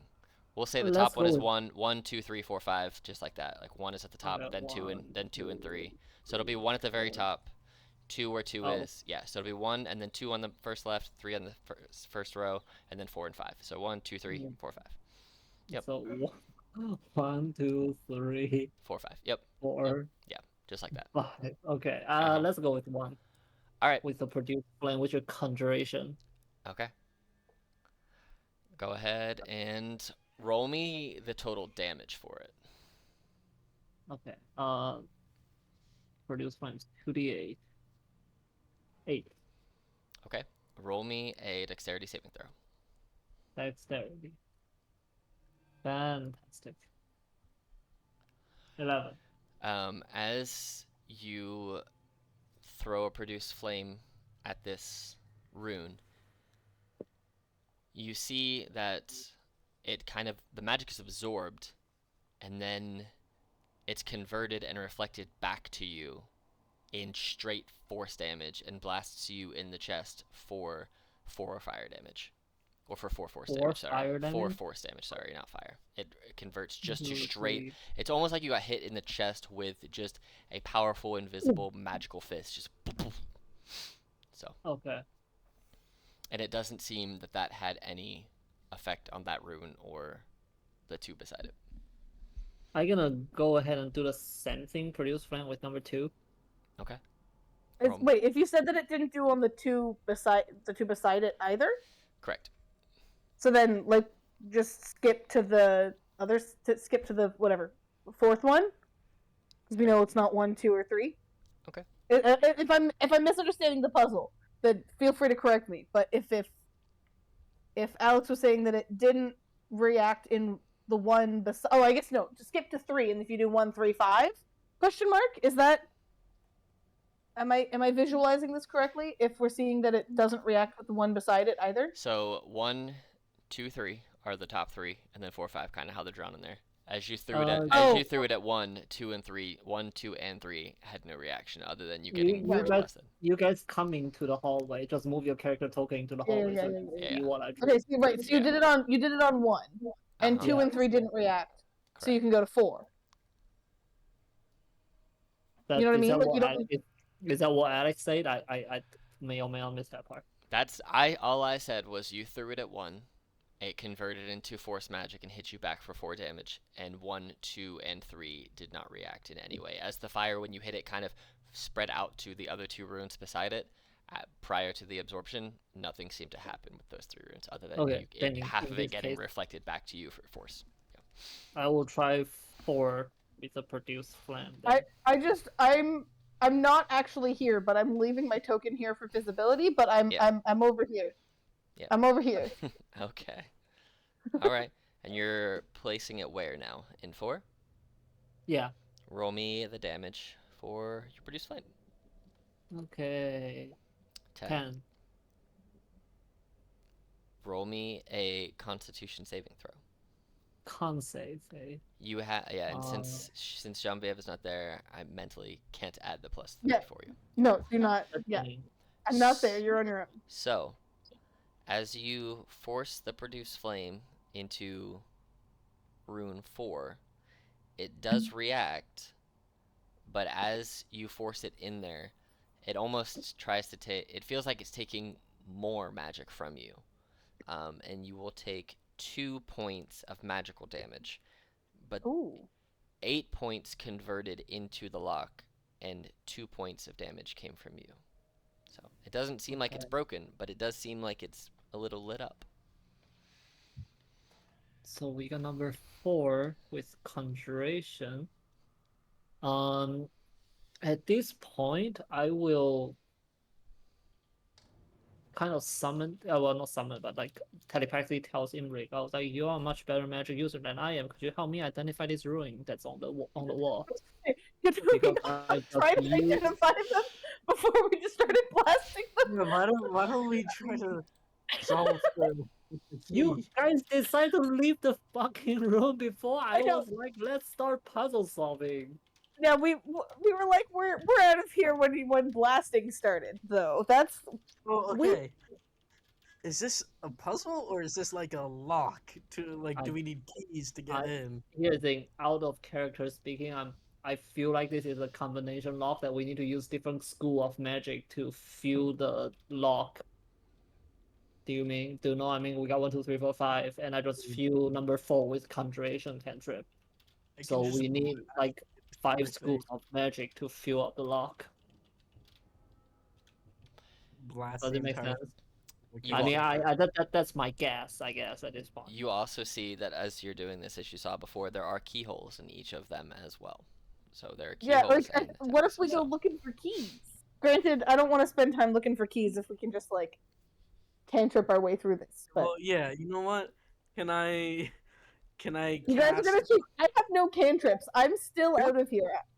Just to test his theory, because I'm not sure if I completely believe in it or Emmerich completely believes in it. But can I cast like minor illusion of like a key into each hole? Ooh. Okay. Roll me 5d4. A D4. Getting way too much damage for this. Jesus. Oh, that's big damage too. That's big Oh big my damage.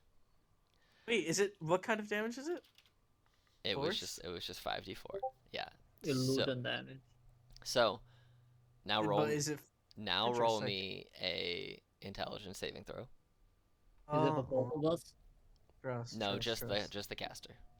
I'm sorry, I'm too. Gotta calm down here. As you cast a magical illusion into every lock, you see every single rune, 4, 1, 2, 3, and 4, all immediately just spit the magic back in your face, and you are able to resist it a little bit. And so instead of what would be 13 damage, ignoring the last one, you would take half of that. So you take 6 psychic damage. Which I have resistance to. So you take 3 psychic damage, and you see that the very small iteration of a key starts to take hold in the 5th rune. Ooh. Okay, Marin. Wait, is that also the one with the conjuration or no? No. Conjuration is on 4, and illusion is on 5. Okay, Marin. I think you're onto something here. The Marin did not think about it. Gabe thought about it. Marin is stupid with magic. This is all game. I'm gonna give credit to Marin here. Alright. It looks like you know with what? that damage, it's a little lit, just like the conjuration rune is. The conjuration rune is about twice as lit as your illusion rune, but they are both slightly glowing. Can I cast Mind Sliver which is an enchantment cantrip on 3 going down like 3, 2, 1? You certainly can. Roll me 3 attacks worth of Mind Sliver.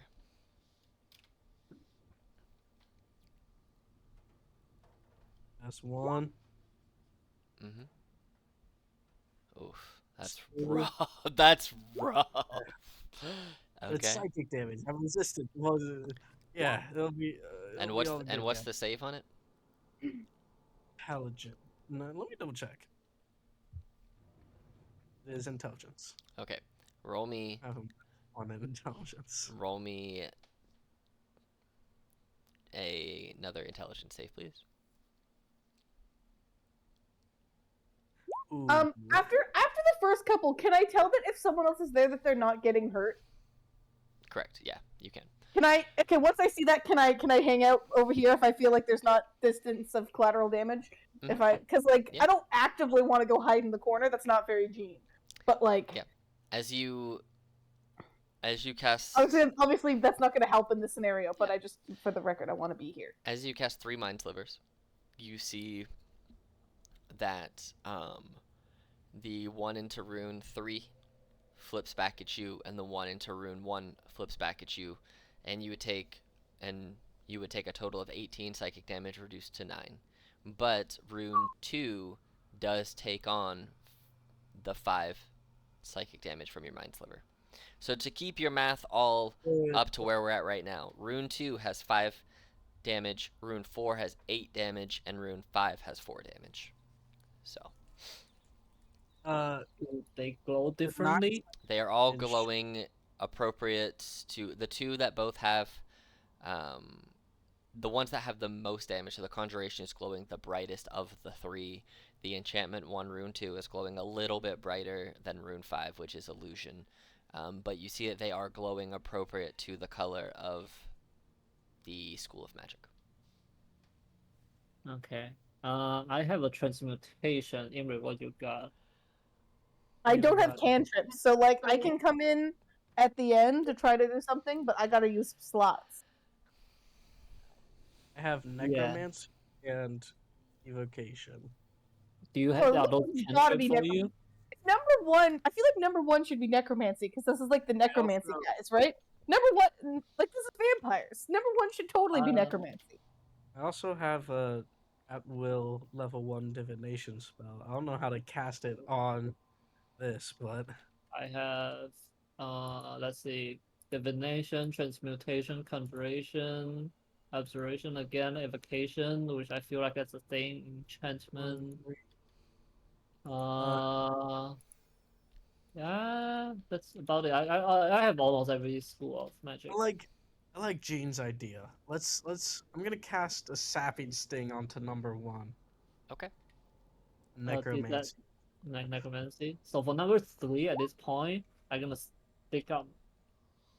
Is there a necromancy? So necromancy on 1, it takes hold and it starts to glow, not as bright as rune 4, but brighter than the other 2 runes. Okay. We're gonna die. You know what? You can do the last one. I'm gonna back up. Jesus fucking Christ. So we got 6 here. Okay. Number 3, I will try transmutation with primal savagery. Okay. You see me sticking out my middle finger and with a nail, like a claw coming out of my finger, and I'm gonna stick my fingernail into that hole. All right, roll me the damage. And cast that. That's how I guess cast that is a melee. Okay. Yeah, just roll the damage for it. 13. As you extend your middle finger and increase the length of your nail and transmute it into a primal acidic weapon and shove it into the lock, you feel the innards of the lock and you twist, and as you kind of melt the pins inside, and the lock unclicks and the rune shatters. No way. Nice, you did it. Dude, what the Ginger, what the fuck? What? Oh, sorry. I said nothing. What are you talking about? I opened the door. No, the only rune that broke was rune 3. The other runes are still in. Oh. Yeah. Oh. Yeah. That was the only one that did enough damage? Correct. So we gotta do more damage. Okay, so go back and go do more damage to the ones that worked, now that we know. For produce flame for number 4. Okay, roll me the damage on your conjuration. That's 15. 15. As you force this flaming little produce orb into it, you just slam it into it. You feel the fire kind of lick off of your hand into the lock, and you hear the sizzling inside, and then the rune glows very bright, almost enough to blind you, but has no real effect. It just shatters, and the door. Yet another lock breaks. Okay, Man, you're a genius. We got power, clear. Imrig, I don't remember. Okay, I know one is necromancy. 5 was illusion, I think. 5 was illusion, 2 was enchantment, and 1 was necromancy. So 5 is 2 is enchantment. Do I have enchantment? correct. Because that's what was Mind Sliver enchantment. Is that the one you used on that? Yeah, Mind Sliver's enchantment. Let me cast it again on 2. Okay, just roll a damage. Is it a spell or is it a cantrip? It's a cantrip. Cantrip. Oh, okay. As you cast Mind Sliver and kind of focus your mind into the inners of the lock, sliver? it cracks, and the enchantment rune, which is in place too, breaks. So the only runes still left in place are rune 1, which is necromancy, and rune 5, which is illusion. I'll do sap instinct for necromancy. You kind of force the sap instinct in there, and as you're focusing, it almost doesn't take. And with just enough damage to get you to the threshold, you see it kind of necrose a little bit, and the lock almost melts, and it smells like decomposition, like a decomposing body, and then the lock just breaks. One more. As you do that, I will have a kind of signal Jin, and I will be ready to. I guess I'll hold a What's that? What do you call that thing? A ready Scorching action. ray. Second level scorching ray myself. Okay. My bird is holding a flaming seed and whatever Jin wants to do. I'm just waiting to open the door as soon as this unlocks, and like same as how I opened up the coffins, like door, one hand opening, one hand ready for stabbing. Okay. So you casted murder in my eyes. You casted minor illusion on this one last time, and I had you roll a d4 for each time you did it. Yeah. So it's going to. I will tell you, it's going to take more than one casting of minor illusion based on how much damage you did last time. So. All right. I'll cast it a couple times. Okay. So just roll me 2d4, and we'll see where we're at. With the first illusion taking hold of a key and then the key itself breaking, you cast it one more time, and you see the key this time maintains its illusory integrity, and it turns like what you would expect of a regular key. And as the illusion key turns, you see that the purple rune lights up and shatters, and this door goes from now being locked to being completely unlocked. Purple for purple orcs on the other side, hopefully. Yes, unlock. There you go. We should be very... It is I'm impressed with us, guys.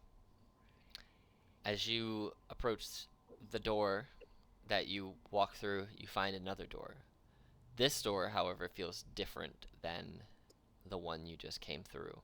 This one has no normal handle, no normal locks, no runes, and is made of this dark red obsidian metallic material. As you do what you always do by leaning up to the door, I do the thing. I don't know why this is Jean's thing. She's not perceptive. It's just a thing. My character's stuck, so I just gonna. Oh, here. I gotta re-pull it inside. There you go. As you lean up and you go to listen to this door, and you put your hands on it and kind of focus, what you experience is not what you expect to experience when you lean up against a door.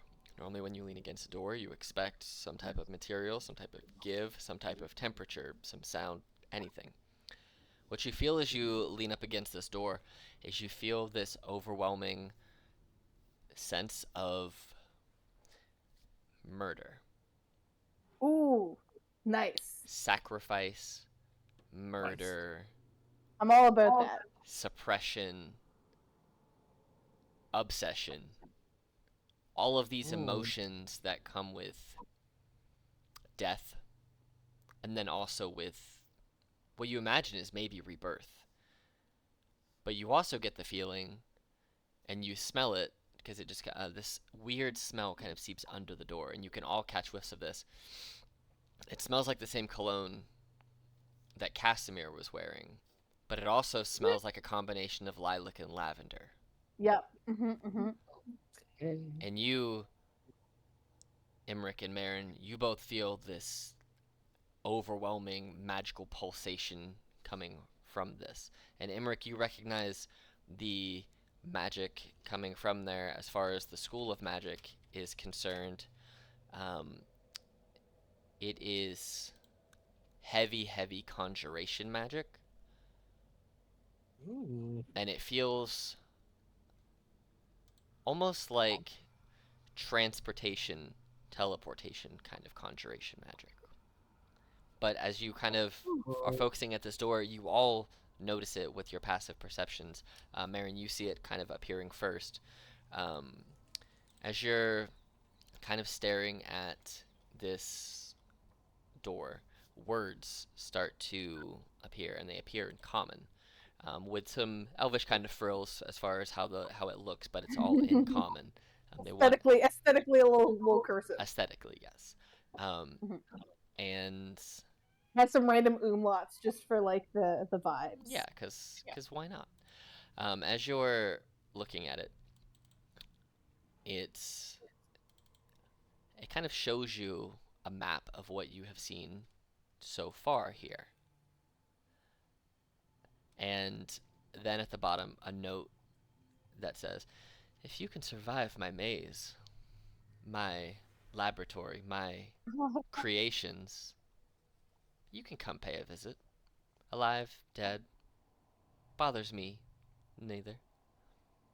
You'll either arrive my prisoner, my dead toys to play with, or you'll arrive as an enemy. But until you find the way to open this door, I have no concern for you. So, do feel free to explore, have a drink, have a rest. Enjoy the facilities. I'm sure I'll see you soon. Signed, Sandor. He wrote us a letter. P.S. You're not as good at traps as you think you are. Did we think we were good at traps, though? We did what we could, man. We did not think that. Yeah, we suck at trap. We just want to. We're good. We're just trap enthusiasts. Yeah. We were amateurs. You know what, Sandor? We don't have to be good at things to like them, you know? It's effectively saying fuck you. Yeah, no, yeah. To Sandor, not to people. Yeah. This guy. I'm just like, Gina's just like seeing red, and it's just like, but also like, the orbital ping is still going off on the other direction of this. Correct. It feels odd because you can still feel the ping, and like I said before, it's faint, but it's there. But it feels like it's there, but it's not there at the same time. Like it's kind of waxing and waning. Can we? Is this so? This door is basically just locked. Correct. Correct. It does not seem like you can currently open it at this time. Yeah. I hate the fact that we solved the puzzle and could not go to the next door. Well, I think the problem is that there are too many other doors that we refused to go through because we wanted to go to the objective instead of doing what was obviously the side quests. So now we gotta go back to this door. We gotta go back to the door over here. We got so many doors, guys. It's just the fact that I'm digging into puzzles. We might as well start with this door. Yeah, I will have Jean doing it if it requires puzzle open, but I guess I will take a look at it before. It is not locked. It is not locked? Great. Open it with the classic door open, stab ready method. Classic. Oh, guys, there's so many doors over here. As you step in here, you see this is like a small diner restaurant that looks like it's a bit of a mess. On every table, there are 3 plates worth of food set out. Like, oh, we were told to have a drink, relax, sit back, have a drink. Fuck you. It seems a little warmer in here, though, compared to other rooms. Not uncomfortably warm, just warmer. If I had enough spell slots to do it, I would cast Purify Food and Drink. Oh wait, no, I took that off of my list of things that I have. Never mind, I can't even cast. I too took it off the list of things I have. In my defense, Ceremony had a very helpful purpose. Although realistically, after I cast it the 4 times, I could have, and long rested, I could have picked a new spell. But too late now. I've committed. Damn it, stuck again. Oh no! Oh. There he is. He's back. I'm not gonna eat or drink anything, but I just want to know, like, does it look suspicious? As someone who is a connoisseur of carrying around poisons for no reason, anything look poisoned? No. It just looks like regular food. Can I make an investigation check for anything else suspicious in this room? Yeah. Can anyone help me? I will help you and I will give you guidance. Advantage plus D4.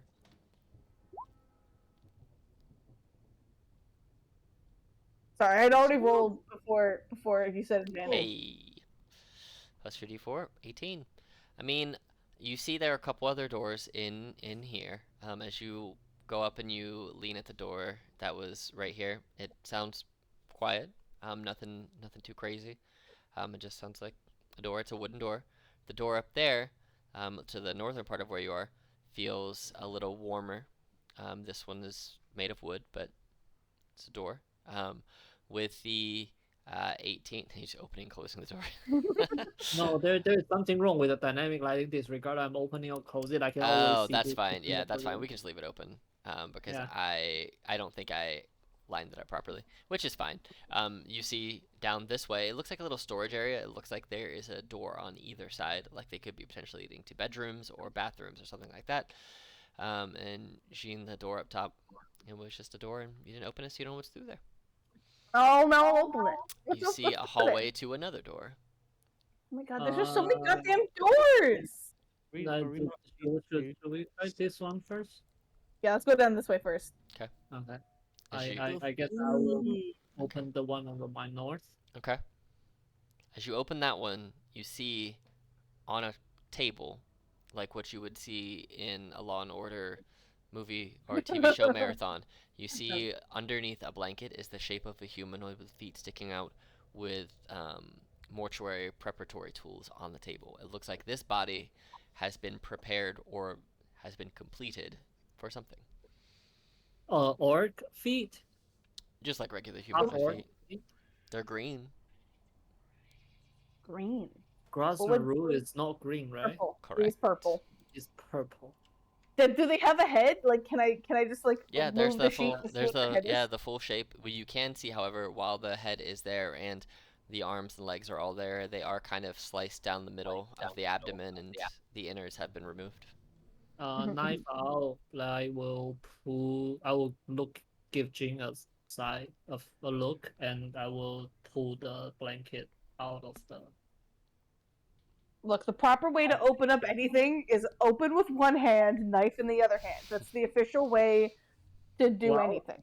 You do better with two hands in your sword. So let me pull the blanket. No, that's fine. I'm just letting you know that that's how it should be done. So if you're doing it right. Yeah. Thank you. We got a lot of communication issues we need to sort out moving forward. But, Guys, we're learning communication. Yay. Good job, guys. Murder communication. I'll have you guys open this one too, just because you can already see through it. It's because I messed up the line on that one too, because it was too small. In this room, you can see that there are preparatory tools on a table, but there is no body or anything. This room is cooler. Both of these rooms are a little cooler than outside. It feels like with the stone and the brick that's in this room, it's kept at a lower temperature to kind of stave off the quick decomposition. But as you look in here too, what is also interesting, the three of you notice this, there are little gears, there are little bits of metal, there are little tinker's tool sets kind of set up and opened up. It's almost like this was a tinkering room and the other room was a mortuary room. Almost, maybe they were making something. Who knows? But yeah. Sus. Okay, sus, but nothing of interest beyond general sus. All right. Well, then we're gonna go back up here. Okay. Guys, how do we feel about the food on the table? Are you hungry? And Yeah. like she says it in that aggressive way. Like, why would you want to eat right now? That I know it's out of character playing, but I think Marin said at the same time says the exact thing. Are you hungry, really? We just saw a body. What? No, vraiment? I'm sorry. In giant saying you want to eat now? Really? Fun fact. It's fun Inappropriate. real life fact. Me being when I was in nursing school, we had to do stuff with cadavers. So when they embalm, this is gonna go way off topic, but when they embalm bodies, they embalm them with formaldehyde. What happens with about 45% of people when you smell formaldehyde, subconsciously you get hungry and your body starts growling like the hunger growls. And so when me and my classmates would go into the lab where the cadavers were, you would start hearing hunger pangs openly and loudly. People got real uncomfortable and it was really funny. Because like, I'm not hungry, I just ate. Cannibals in there, dude. But formaldehyde makes you hungry. I have no idea how you take those cuts after you eat. You just It's fine. like I feel like it's like always a before lunch. Murder monkeys. No, because if you pass out, then you gotta take the class again. So you just eat before, you're fine. But no, anyway, yeah, that happens to a lot of people. It did not happen to me. I was one of the few people that doesn't happen to, but it really freaked out some of the people, which was kind of funny. But anyway, yeah. So back to point. Back to D&D. Back to D&D. Emmerich, are you hungry? What?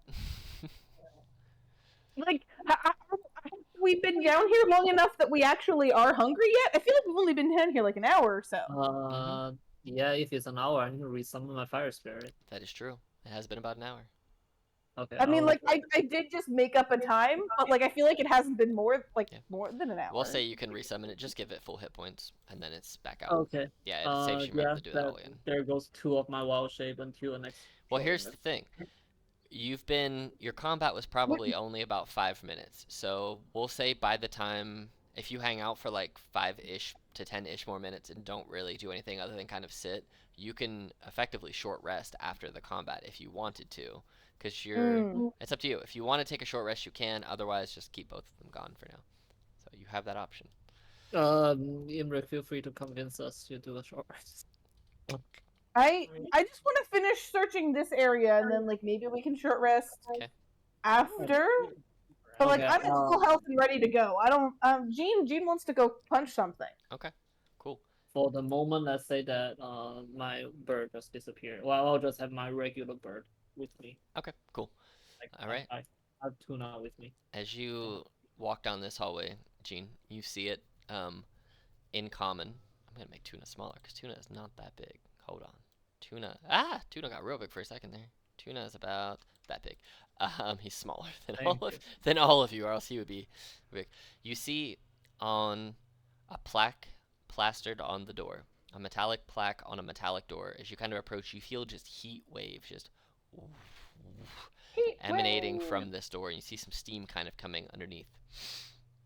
And it says Animation Laboratory. Oh, this is where they make Disney movies. Beware of heat and guardians. I love both of those things. Heat concerns me quite a bit. Wait, what? What did it say? It said Animation Laboratory. Beware of heat and guardians. Guardians of the Galaxy. Heat doesn't concerns me. Guardian does. Guardians with a S. Yeah. Well, let's go in there and kill some Guardians, guys.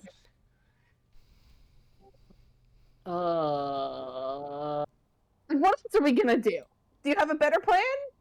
I cast Conjure Animal. Oh shit, what are you conjuring? I'm just gonna have 2 dire wolf with me. I'm just gonna use my wolf token. Okay. 2 dire wolves, huh? Alright. It's 2 challenge rating 1 or lower, so correct. Dire Wolf is challenge what rating are 1. What are their HP and AC? Give me 1 second. Extra Dire Wolf. AC is 14. Health is hit point is 37. 37? Yeah. Okay. All right. Let me update these real quick. 37, 37. Oops, I can't spell, apparently. Direwolf. Alright. And then that's concentration for you. Oops. Yeah, it is. Green. Alright. Emmerich will burb.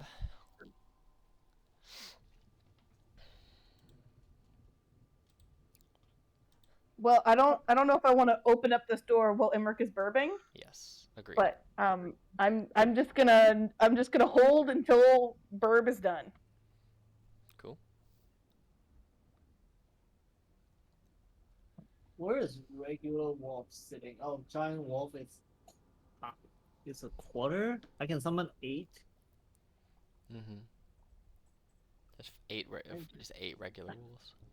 I have 8 regular wolf. I don't want to break the combat like too much with like. Well, it's not so much that it would break the combat, it's that it would fill the map with a bunch of tokens, and really, once they hit you and they knock your concentration out, then they all go away. In a small space, 8 is rough. In a larger open space, 8's great, because you can send them off in like in 2s or 4s and just pack tactics the shit out of stuff. So this one is 5 and 2d6 plus 3. A regular wolf is. Do I have a regular wolf? I think they just have 1 attack, right? They Regular do wolves. 1 attack, but they do have pack tactic. Yeah. Direwolves, I think, also have that, right? Yeah. Regular wolf. Regular wolf have it as. Yeah. 2d4 plus 2. Yeah. So, but I mean, on average, if you just did it with more wolves, you would have, on average, more potential damage, but they also go down much faster, because I think they're like 11 AC with like 14 HP or something like that. 13 AC, 11 HP. Oh, jeez, I was off. They're not even they have less HP than a zombie. So, fun fact. But yeah, those zombies you were fighting earlier had ACs of 10.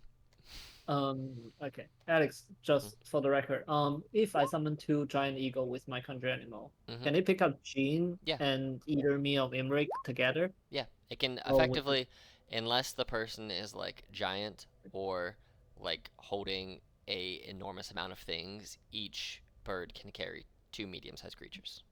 And do they still have their 80 feet of flying speed? Yep. Okay. Because I use that all the time as a player to transport across stuff. But as long as like I turn into an eagle too to give us extra so we can carry more stuff, because I'm high enough to do that now. But yeah, I was doing that all the time. So yes, you can certainly do that. If need to, because I can summon 2 with 1 spell, so it's easier that way. Yep. But yeah, you guys have this door. As you touch the door, it feels very warm. So I'm gonna open it. All right. You gotta open it sort of. You gotta step up to the door, open it up. Oh, sorry, I couldn't actually see the door on my screen. Oh, that's right there. Here we go. Got it. I go in. Go into the hot damn room. As you go in, it is very hot. You look all around you, and as you all step in, you can all see it. Emmerich, are you moving up into the room as well? I'll move up, but I'm not going in the room just yet. You guys, those of you who are in the room, I think, Emmerich, you can probably see, you can see past everyone to the one directly at the end. You see there are 5 boiling vats of lava. It's almost like, as you're looking at it, this room is made of stone and metal. Each of these vats is boiling. The lava itself is like a molten metal. Is it like lava? Like it's like very hot melted. Think of it as lava, but it's metal that has been melted and is hot enough to be molded and formed into other things. Okay. As long as it's not a real volcano. No, this is not volcano. These are 5 separate vats that can be walked up and things can be placed in them. Like furnace. They're all 5 giant furnaces. Everybody, go ahead and give me perception checks. I'm so perceptive. I am decent at it. Mm-hmm. So the two of you, Emmerich and Jean, are more worried We're about just sweaty. you're sweaty, it's hot, it's very uncomfortable. Marin, Blocking my eyes. you notice that the liquid in these furnaces, it's not still. It's starting to move. And the liquid starts to kind of slosh back and forth a little bit. And Is it like lava? So it's like something inside of it is moving, and all of them in sync with each other. Lava friends. Oh my god. As you are noticing this, and you're kind of looking to the two that you can see directly beside you and the one directly across the way, but you can hear the sloshing in the others. You guys see moving out of these furnaces, there are these 5 creatures. These animated metallic creatures come stepping out towards you from the lava, and this one here, this one here, and this one here all look a little bit different.